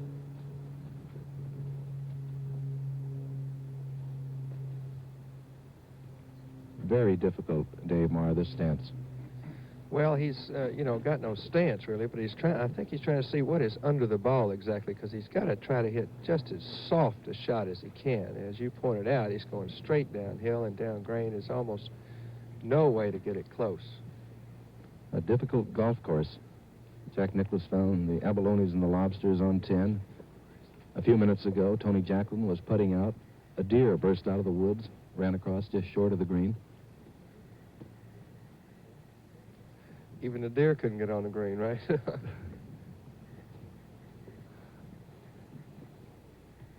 This is the third shot for Arnold Palmer here at 16.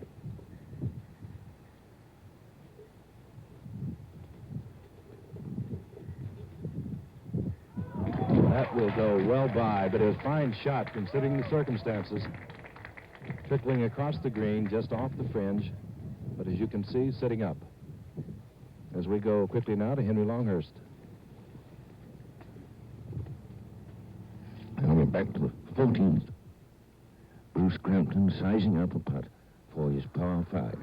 They've taken a long time at this hole because Kermit Zali went over the green and various adventures there. Now this one will be for Crampton to stay within 2 shots of the leader.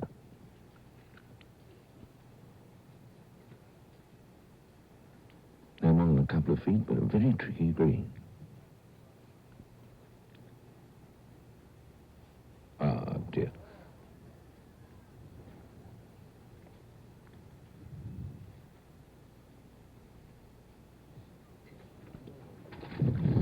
Well, we'll go to Frank Gifford now. Where Arnold Palmer is in danger of also losing a shot to Jack Nicklaus. He has hit his 3rd shot, as you saw a few moments ago, across the green. He's just off the fringe. Coming back, this for a par.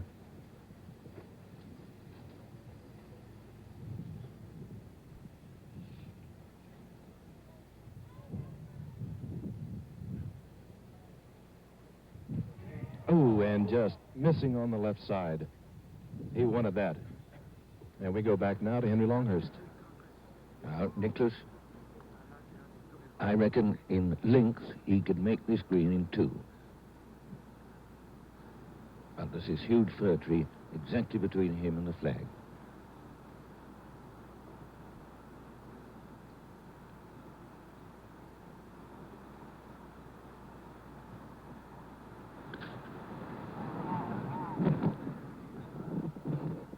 Sounding good. And it's very nearly up to the green on the left-hand side, just short of the bunker.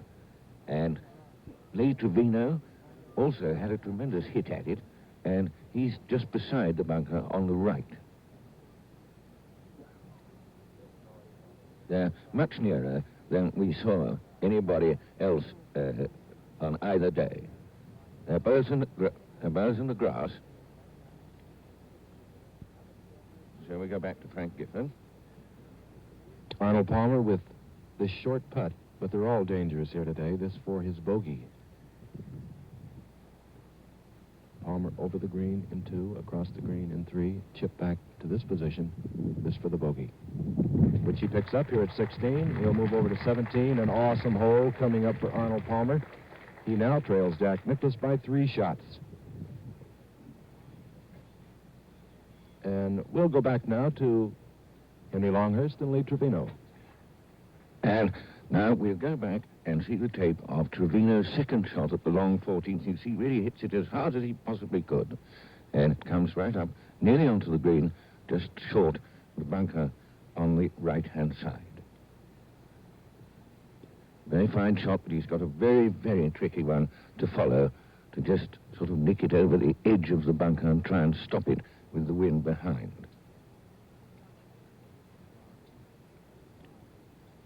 Yesterday, practically nobody got within 90 yards of the green in 2.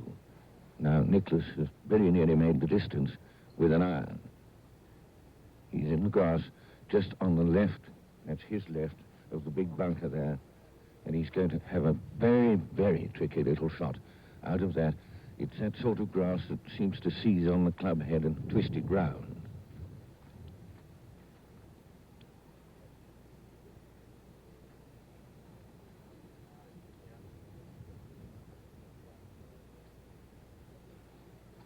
And he's got as much sand to go over as he has grass.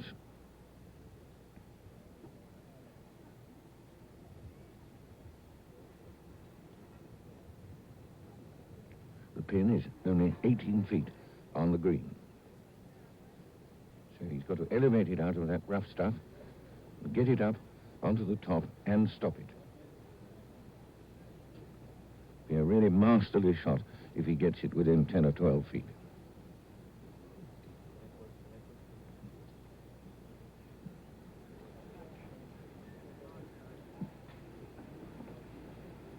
Total distance about 20 to 25 yards.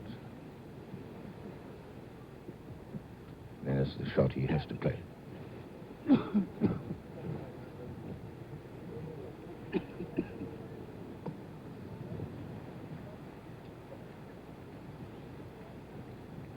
The hole completely ringed by spectators. 5 or 6 deep. And now, here it comes.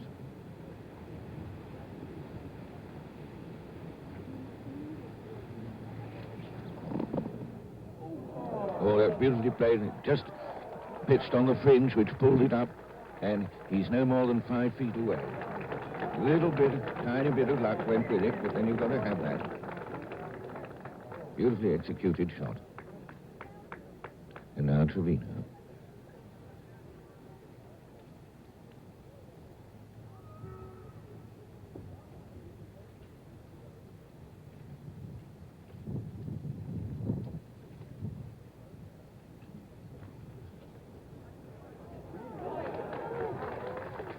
There's another fine shot, not quite so near. She seems quite happy with it.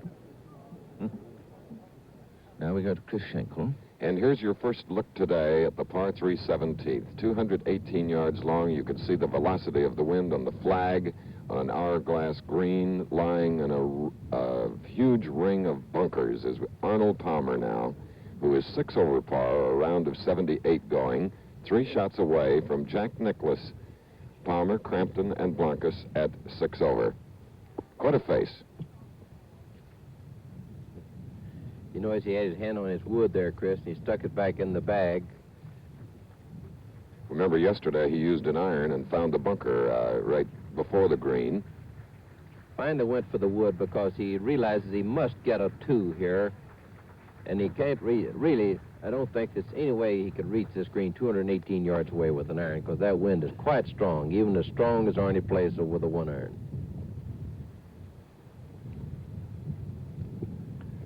In addition to facing the wind, you're looking into the sun as well.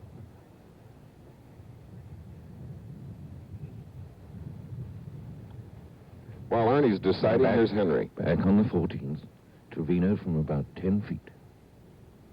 That for a birdie. Go on, then. Well done. So that's a birdie for Trevino. Brings him from 7 back to 6. Now back to Chris Schenkel. So we have a 4-way tie for second, and Arnold has gone to the iron now, Byron. Yes, well, he may be expecting to play out to the right part of the green. If he knocks it there with an iron over that, then I would be greatly surprised, even for Arnie.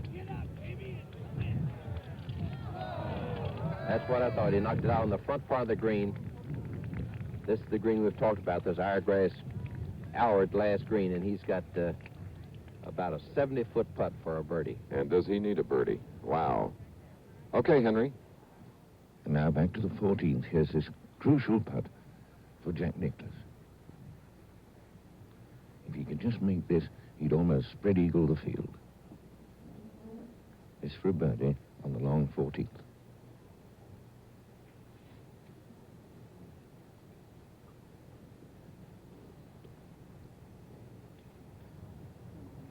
Oh.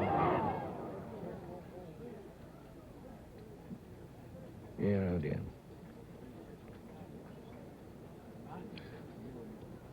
Well, nothing's safe on this green, so we'd better just see him safely in here. Which it is, and that's a par 5 for Jack Nicklaus as he leaves the 14th green. And you're watching the championship of the United States Golf Association, the U.S. Open. And our color coverage will continue in 1 minute. Here's 5 over.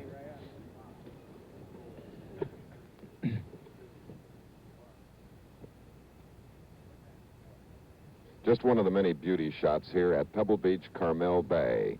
And a thing that was beautiful to Bruce Crampton was a birdie at the 15th hole, which puts him into second place all alone, and 2 shots off the lead now, as Jack Nicklaus is 3 over, Crampton 5, Trevino, Blancas, and Palmer 6, as we look at Arnold trying for a birdie, a long putt at the par 3 17th. Chris, he's got to come mighty close to that long grass there with a putter to barely skip by the edge of it. It's very difficult to get the ball close to the hole from where he is. See, he even went up into the edge of that grass. And he's going to have a tough putt left to save his par, really. All right, that'll be a putt for a par 3 at the 17th. Let's go back just a moment and slow motion the tee shot with the iron. All right, of course, now, naturally, you realize he had to hit this iron quite hard, so you notice that he'll keep his head still. He'll get a long extension. This is unusually high for Arnold to get his hands, and he'll move through from this left shoulder, left arm very fast down this ball because he's got to hit it hard. He's really staying down and through the shot. Okay, Frank Gifford. And this is Bruce Crampton on the tee at 16, who just birdied the 15th hole to move into sole possession of second place, 2 shots off the lead of Jack Nicklaus. And again, the players using either a 3-wood, a 4-wood, or in some cases even an iron off this tee, trying to place the ball, which is so important here at 16. 400 yards, not long. Bruce Crampton, one of the steadiest players over the last 4 or 5 years, has never, however, won a major championship.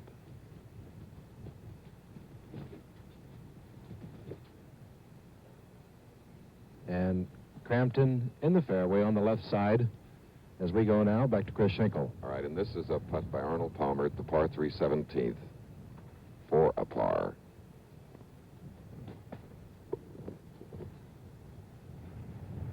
Ooh, a par 3 for Arnold Palmer at the 17th hole. He is trailing by 3 with a hole to play. Arnie's card today, well, sort of interesting. 1 birdie and 5 bogeys.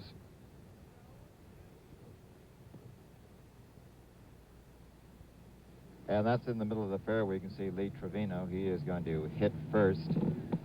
Probably he might have used a 3-wood too off the fairway. I mean, off the tee, don't you think, Dave, or not? Well, I think Lee's such a good driver that he probably hit a driver there. And Jack, I would assume he's been hitting a 3-wood, I understand, off this tee, but he's extremely long with any club he's got. That's why he's ahead of Lee there a little bit. And maybe Lee is tiring, as he's said all week. You know, he's played really remarkably well, considering all his problems.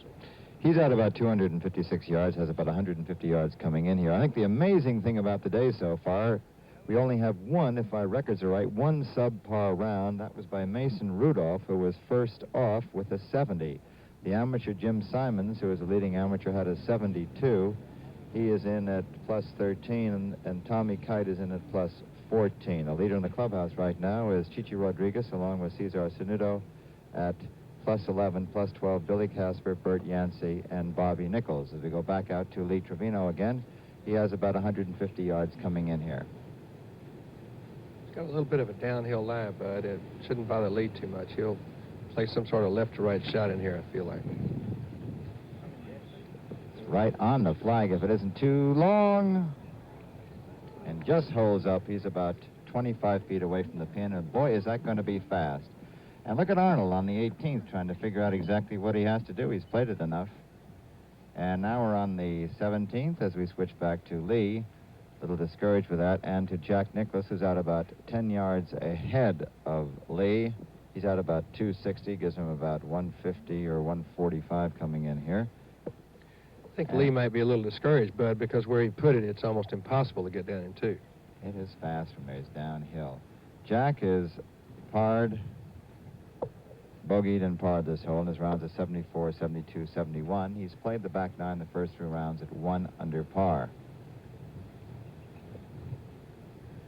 Looks like he's got about an 8-iron there, Bud. It's see the rounded end of the club, the head of the club.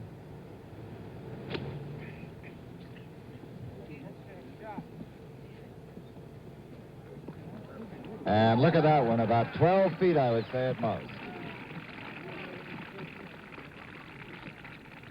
Jack Nicklaus, he has uphill putt coming up, a very fine shot by Jack Nicklaus. Chance for a birdie.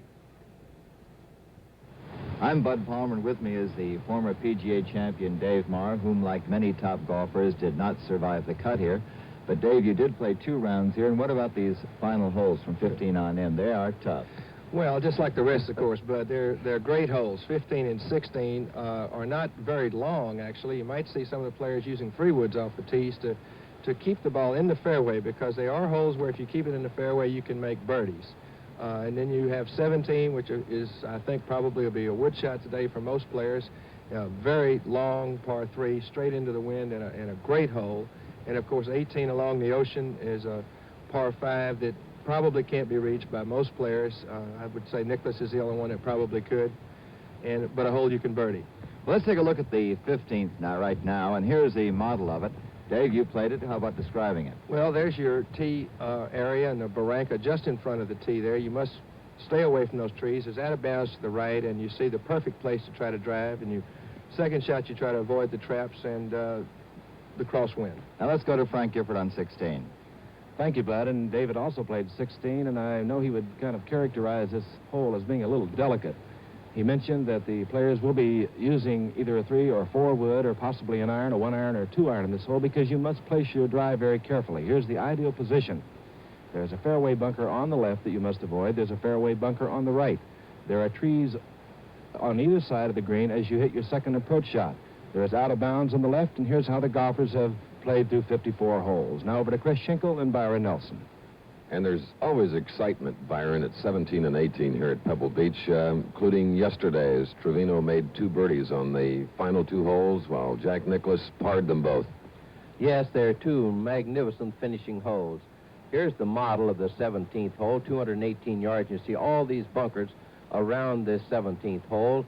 And then, of course, I don't know really how many more, hard to count even. And all the way around the green and back, especially on the left side with the wind blowing today, you'll see a lot of balls that probably could even go in the water. Then the unusual thing about this 17th hole, you see how they play it. The pin can be placed on the right or on the left, and it could be a club and a half more on the left-hand side. And this is where the pin is going to be played today. And you'll see wood shots and a lot of people that would be doing other than that today. And, of course, then you make about a 95-degree turn as you play the 540-yard par 5 18th. Well, yes, this is one of the most scary-looking holes in the world. This is the ideal driving position just to the left of those 2 tall pine trees out into the middle of the fairway. Then you have to miss the water all the way along the left and the bunkers. The ideal place is right in front of the green. You must stay a little to the left, close to the water, so you do not get behind those trees that will block your shot to this green. And then, of course, you see the bunkers all the way around this green. It's a little small, round green. It's a very difficult finishing hole. And they call the 18th the finisher. Now let's go back out to more action. And that it is. Here's Jack Nicklaus with about a 12 to 14 uphill putt for his birdie. It'll break left towards the ocean. That's where the grain runs.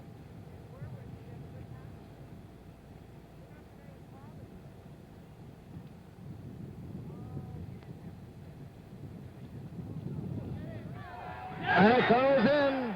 It broke just perfectly. And that puts him at just 2 over par and gives him a 3-stroke lead with 3 holes to go. Let's take a look at it again. Jack Nicklaus looking for the second of the Grand Slams. There it goes in. And don't forget the other 2 on the tour. Covered by ABC, the British Open on July 15th, and the PGA Championship on August 4th and 6th. Here's Lee Trevino for his par. He chipped to there, broke sharply to the right, looked good almost all the way until the grain and going towards the ocean caught it, but that's a par 4 for Lee Trevino as he goes off with Jack Nicklaus off the 15th here with Jack enjoying a 3-stroke lead. Let's go to Chris Schenkel now. Homero Blancas is on the 18th green, another of the small ones here at Pebble Beach. Homero Blancas, who in the championship is 6 over par, or tied for 3rd with Lee Trevino and Arnold Palmer, as Jack Nicklaus, with the birdie at 15, is now 2 over, Bruce Crampton 5 over. This is a putt for a par, and Homero spent a great deal of time, Byron, in the bunker before he came out of it.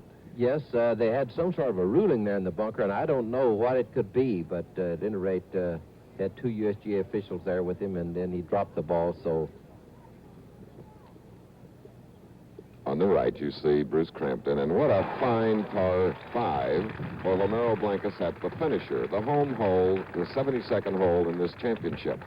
Homero Blancas is, after regulation play, in at 294. Okay, Frank. Bruce Crampton putting for a bird to move to 4 under par. He heard the roar from the 15th green a moment ago when Jack Nicklaus made his birdie. But this, for Bruce Crampton, is also a birdie. And 2 difficult holes left. It's on its way, very slippery. And it breaks off. We go quickly to Chris. Arnold Palmer's second shot on the par 5 18th hole. Hit a fine drive and in perfect position. And he is before the green, and I thought he'd be much closer. Back to Frank. Jack Nicklaus with a 3-shot lead coming off the tee at 16. Crampton picked up his par to remain 5 under par, 3 shots behind Jack Nicklaus. Nicklaus has gone on the left side of the fairway. He'll have a shot to the green in good shape. Jack Nicklaus with so much pressure, and is it ever going to continue to build? Should he hold on and win here today, as it appears he might well do? Lee Trevino, who came into the tournament out of the hospital bed in El Paso with the pneumonia that he picked up at White Marsh. Lee said when he went off today, I don't have any pressure at all. He said, no one expects me to win. He said, if I should, that'll be fine. Off the tee at 16, Lee Trevino. At 6 over par, 4 shots off. Always talking. Go, baby, and he is in absolutely dead, perfect position here at 16. So both Nicklaus and Trevino laughing. This twosome, of course, last year in that memorable playoff match at Marion. As we go back again to Chris Schenkel. And here's Arnold Palmer moving up the 18th fairway. He is 6 over for the tournament. He started out at 2 over, so he's 4 over on this round. Let's look at other scores, other finishers. As we indicated, Homero Blancas is in at 6 over par. And you see Tom Weiskopf, 8, Chichi Rodriguez, 11, down January, Bobby Nichols, Billy Casper at 12, Gary Player, and Orville Moody, 13, Jerry Some great Hurd. players along there, way over par. This is National Open scores, Chris. As you see, George Archer, he had an 87 today here at Pebble Beach. And earlier, there was a mention made of Mason Rudolph's 2-under round of 70 today. What a switch from an 84 yesterday. Of course, Arnold Palmer opened with a 77 here in the 72nd Open. Came back in the second round with a 68. But he certainly would like to have done better here today. He is 4 over on the round. He is taking a look at the distance, which we would measure at about 100 yards from the flag.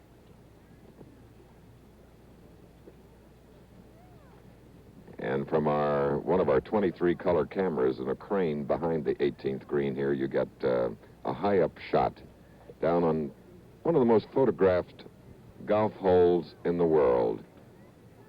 Pebble Beach, carved out of Del Monte Forest, a 5,600-acre preserve, which was discovered by a young man from Massachusetts in about 1908, Samuel Finley Brown Morse. Right here by Carmel Bay. The seawall, the rocks. All right. At the 17th tee now, Bruce Crampton, who's all alone in second, 3 shots away from Jack Nicklaus, the leader, with a wood.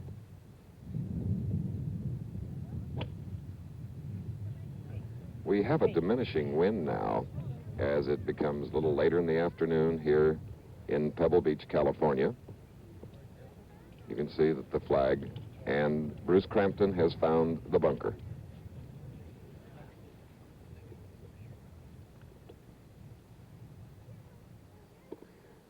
Arnold Palmer taking a lot of time with his 3rd shot on this par 5, 18th hole.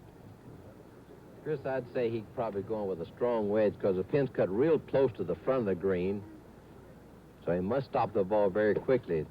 There's been a lot of people who have misjudged this shot today and left the ball in the face of that bunker in front. Have had a lot of problems, so. And Jack Nicklaus at the 16th hole is wondering what club he should use. The 16th hole, a 400-yard par 4, while Arnold Palmer is on the 540-yard par 5, 18th.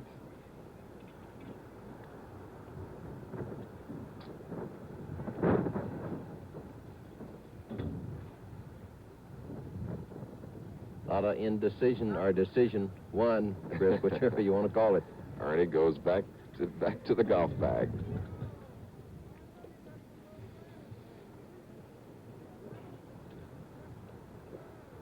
Two greats in action. Very unusual to see a split screen of the two great players.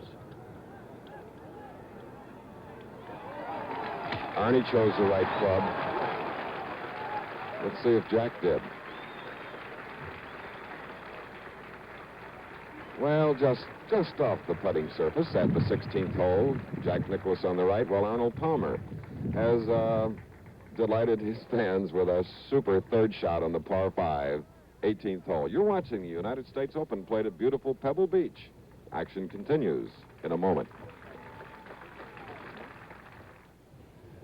Now we have three of the greatest golfers in the world in view of our ABC cameras. Split screen on the right, Jack Nicklaus, Lee Trevino. Meanwhile, on the left, Arnold Palmer, lining up a putt for a birdie 4 at the home hole. Chris, it's fast as glass on there, and he'll break it slightly to his right.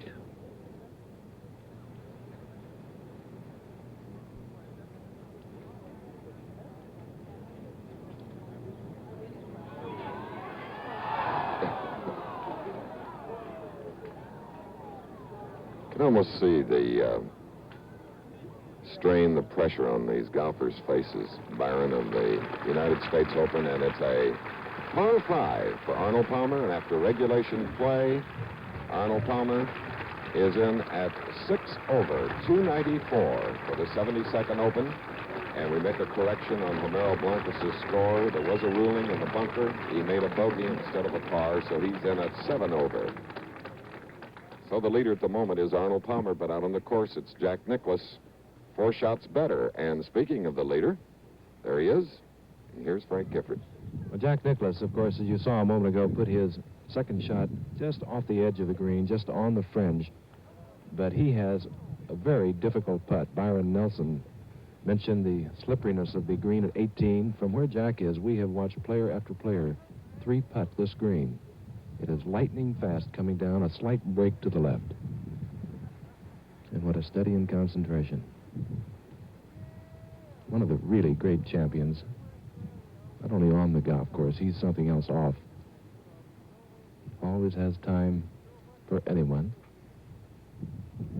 Totally dedicated to this game and in pursuit of, well, something everyone seems to think cannot be done, the Grand Slam. Right now, a 3-shot lead over Bruce Crampton. 2 holes remaining after this 16th. Bruce Crampton looking over his putt for par at 17. Jack, of course, for a birdie at 16.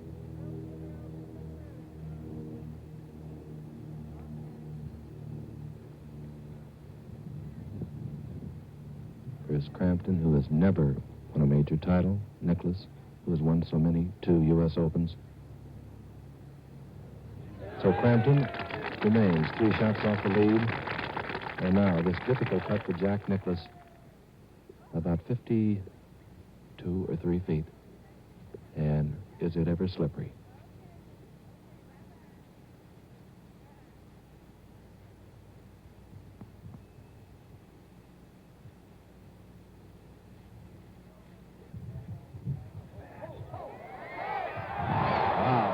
It hit the hole, and had it not hit the hole, it would have gone by perhaps another 4 or 5 feet.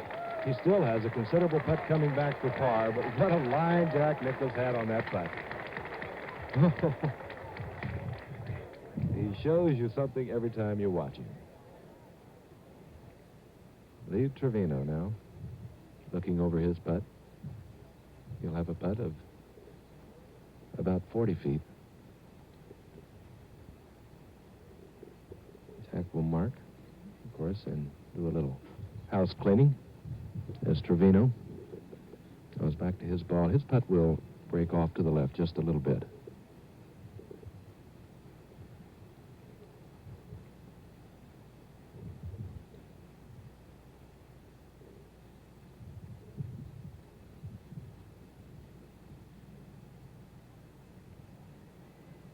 And coming up just a little short is Lee Trevino.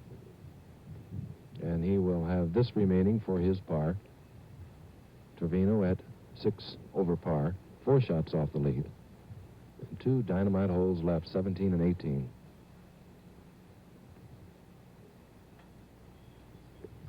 And while Jack Nicklaus studies this putt, let's go to Chris Schenkel. Bruce Crampton in second at 5 over, has it teed up at the 18th.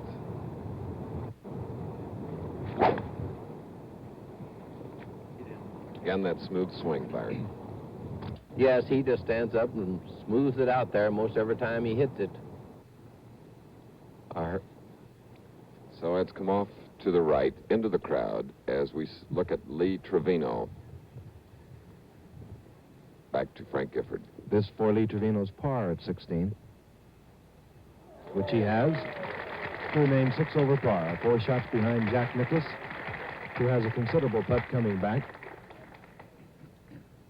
He made a great putt from where he was, his birdie attempt, hitting the back of the cup, and he'll have a little over 4 feet.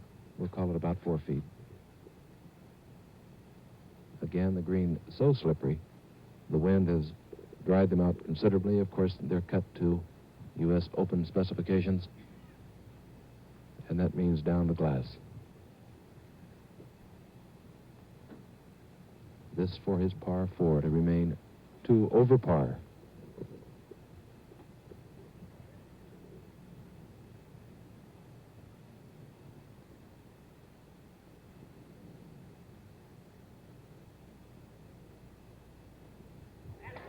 And Jack Nicklaus gets his par 4 at 16. You know, over 4,000 entrants tried to qualify for the U.S. Open this year. Now it's the tension-packed final round. ABC's exclusive coverage continues in a moment. Incomparable beauty here on Carmel Bay. And a beautiful golfer, Jack Nicklaus has a 3-shot lead with 2 holes to play. 3 strokes ahead of Bruce Crampton. Back to the beach. And a lot of golfers have found sand here today in a most unusual 4th and final round of the world's most important championship. And on one of the world's greatest golf courses, you look at a nifty par 3, the 17th. And on the tee, Jack Nicklaus, your leader.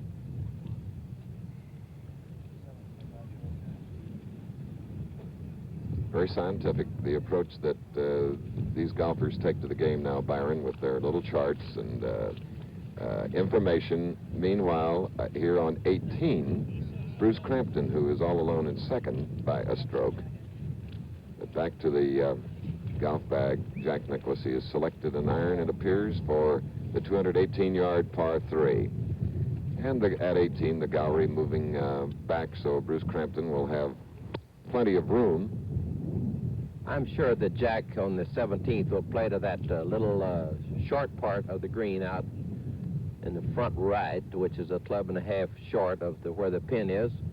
The wind has let up a little bit, and he might really let go with one and try to carry it back into the back part. But I would have guessed that he will try to play the ball more on the safe side today. He's really a well-organized golfer. Yeah, he's a very well-organized person. He just very methodical. Who today could equal Bob Jones' great championship record of 13 major wins.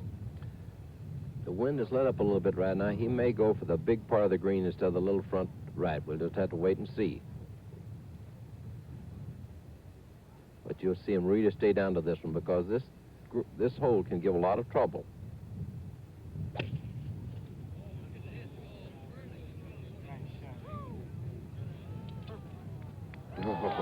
Oh, no. Almost made a hole-in-one, Chris. That's the most remarkable shot, I think, of the entire championship right there. You know, like the late Bob Jones says, he plays a game unfamiliar to all of us. Jack Nicklaus. Look at that.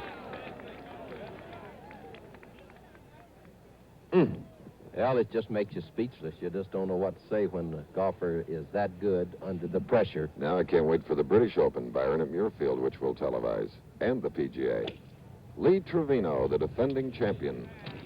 Trevino, 6 over, tied for 3rd with Arnold Palmer at the moment. I'd like to hear Jack's comments after the day is over. There's Lee out on the front part of the green to see what how great he thought that shot He'll was. have a Phil Harris or Bing Crosby putt at 17, believe me. Not Jack Nicklaus. All right, Bruce Crampton now with his second shot on the par 5 18th. Bruce at 5 over. Trailing by 3. He's part of the road there. You notice he's digging around this spike. That's where the equipment goes through there and where the people have walked. It's not an easy shot that he has. Must hit the ball first on this for sure. If you hit behind it, you won't get anything.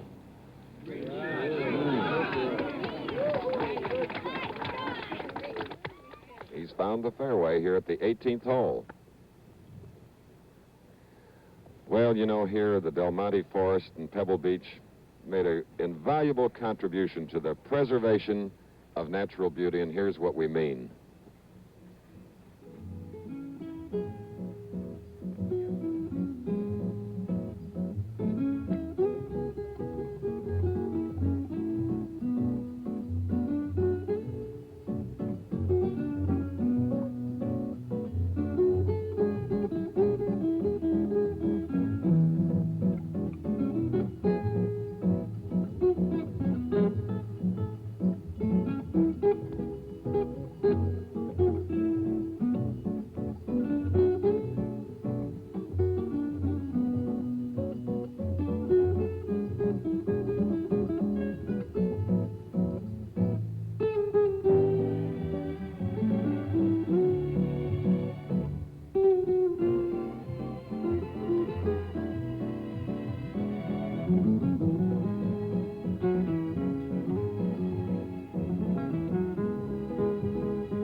It almost makes you want to throw stones at your own home area. It's just beautiful here. As we have over 200 ABC personnel with 23 color cameras and a man watching at home because he's recovering from hepatitis, John Crowder, an engineering supervisor, had a lot to do with setting this up. We hope you're enjoying it, John, as we look at Trevino. Jack Nicklaus, of course, tapped in for his birdie 2 at the 17th hole. This is for a par 3 for Lee Trevino. So it will be a bogey 4 at the 17th for Trevino, putting him 7 over par for the championship. Quite a defending champion. Meanwhile, as we look at the 18th green, we go back out on the fairway, the crescent-shaped fairway here by the bay. It is Bruce Crampton, who is 5 over, 4 shots away from the lead. And he could possibly be the man to finish second behind the great Jack Nicklaus.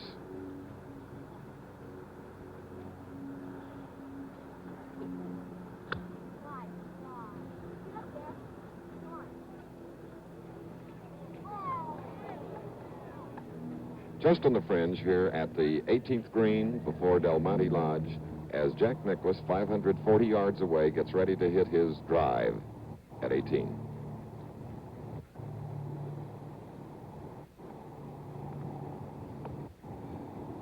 I think he's using a 3-wood, Chris, so he will not drive the ball too far across the fairway. What a feeling, leading by 4 with 1 hole to play. The man that won the 1972 Bing Crosby Championship right here. Are they Mexican? No.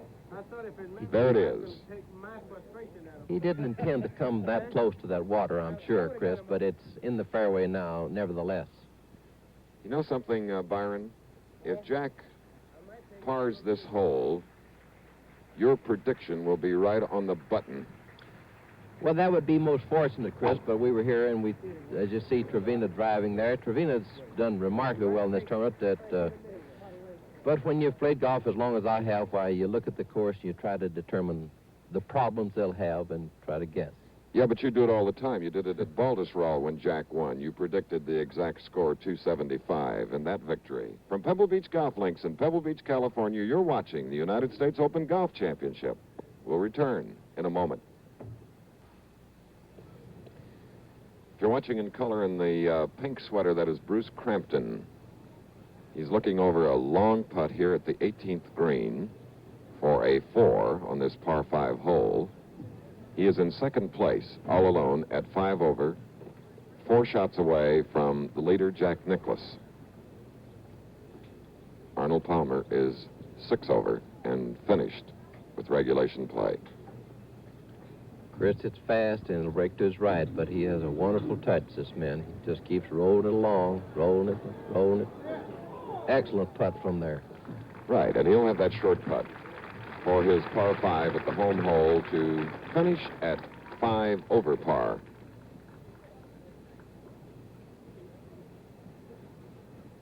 Kermit Zarley, 8 over as he birdied 17.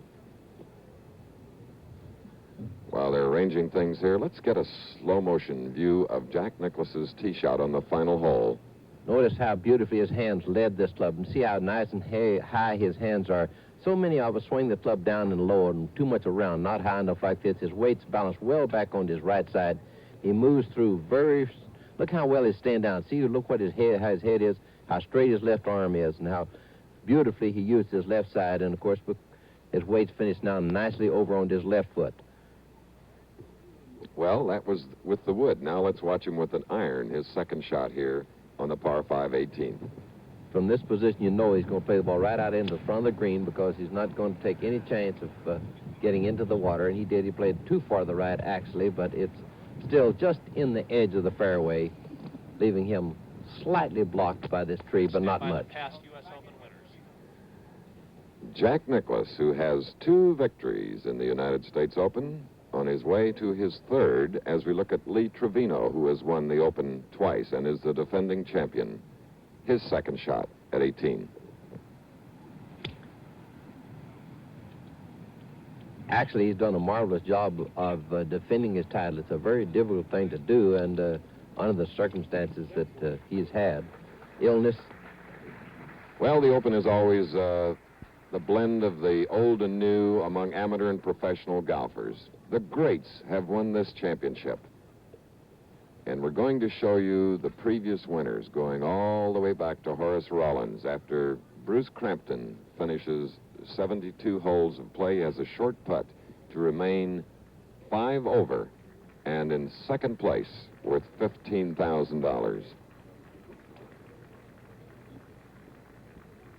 Third is 10. So this is a $2,500 putt. $2,500 putt.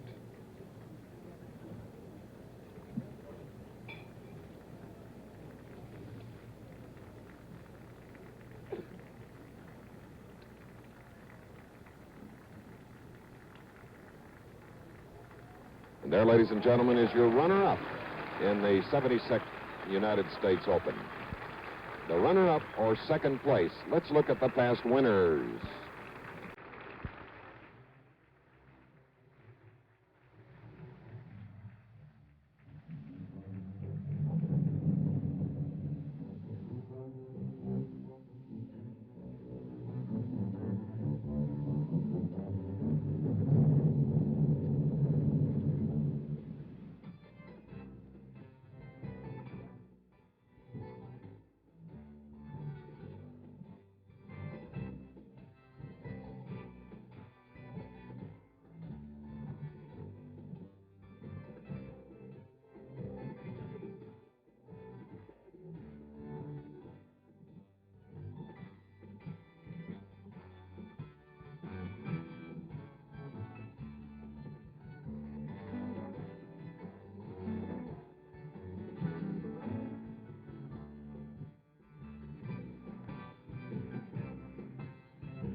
they were, all the champions, and as you saw, Jack Nicklaus had won it in 62 and 67. And, of course, Jack Nicklaus on his way to winning his 13th major championship. And the second leg of the Grand Slam, combining this with a great Masters victory this year, now the United States Open here at Pebble Beach, and his two challenges still to come, the British Open at Muirfield, the Oakland Hills PGA in Birmingham, Michigan.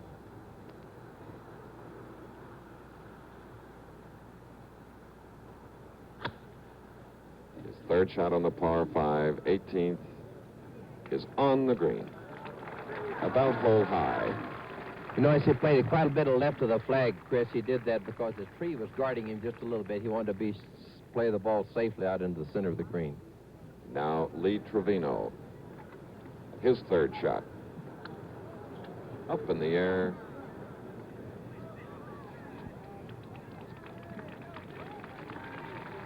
So, it appears from our location behind the 18th green that Jack Nicklaus will be putting first as he is away.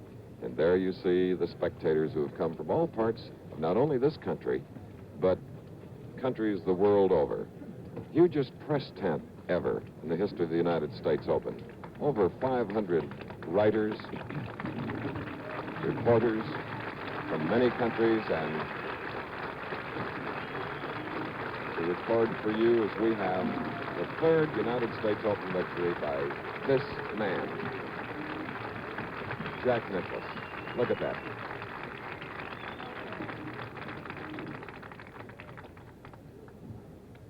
Chris, he'll be, according to what I find out right quickly, he'll be the only man who's ever won it for the third time. There have been some four-time winners and two-time winners.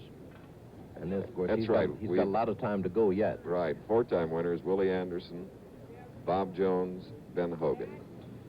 So this man will be the only one to have won it 3 times. And these are the men, as a result of their finish here, that have qualified for next year's United States Open, which will be played at a course called the Monster, Oakmont, in a suburb of Pittsburgh, Pennsylvania. Top 15 plus ties. Oakmont, 70 years old, nestled in the Allegheny Hills. And Tom Armour, who won it in 27, called it a cruel and treacherous playground. It's where Nicklaus won his first Open in 1962 in a playoff with Arnold Palmer. The defending champion, Lee Trevino. He thought he had it. Lee Trevino at 7 over. This short one for a par 5 at the home hole. He'll join Homero Blancas at 295, and here's the cheers for a great guy, great golfer.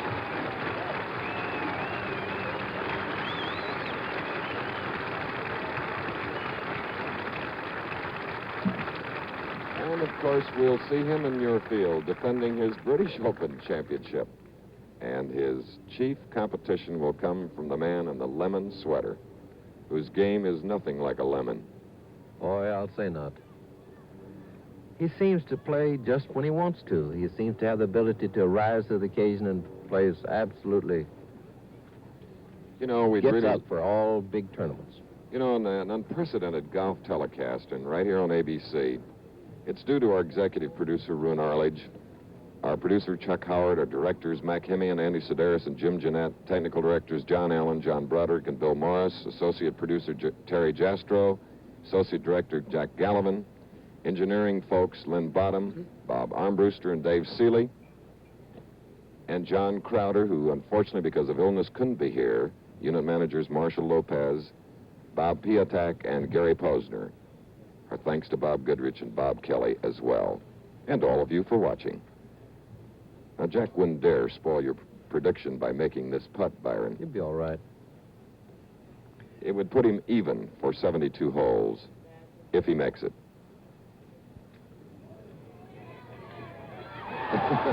Give it the try.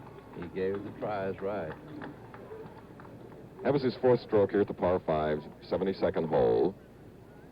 And that 3-footer coming back for a par 5. Of course, it doesn't mean anything for him about him winning the tournament, Chris, but he has a tough little putt to make. But it's pretty easy at this point. As Jack will do later, we'd like to do now congratulate the General Chairman, J. Arch Butts, the Honorary Chairman, Bing Crosby. And here's the man that won Bing's tournament right here in '72 in January, Jack Nicklaus.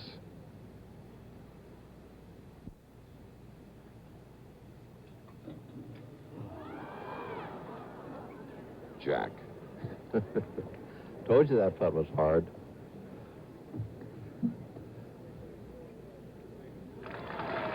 That is the 3rd Open Championship, the 13th major, and congratulations from Lee Trevino, who won it last year. Jack Nicklaus has won it 2 over par, or 290, here at Pebble Beach. And now we know why Bing Crosby chose this site for 2 rounds of golf in his annual clam bake. He did it way back in 1947 because it is a true test of this royal and ancient game, Byron. Yes, it's one of the great tests of golf. It always has been. Of course, this is a little unusual to see so much rough here. It's the first time they've ever played a championship with this much rough, and I was glad that the wind did blow some today to let some of the players who had not had the opportunity to play this course to see how difficult it was and difficult it is to play under, we'll not say severe, but under good, difficult conditions because it was cool. Jack Nicklaus has accomplished so many things, and now he has reached the halfway point of the Grand Slam, winning the Masters and the United States Open.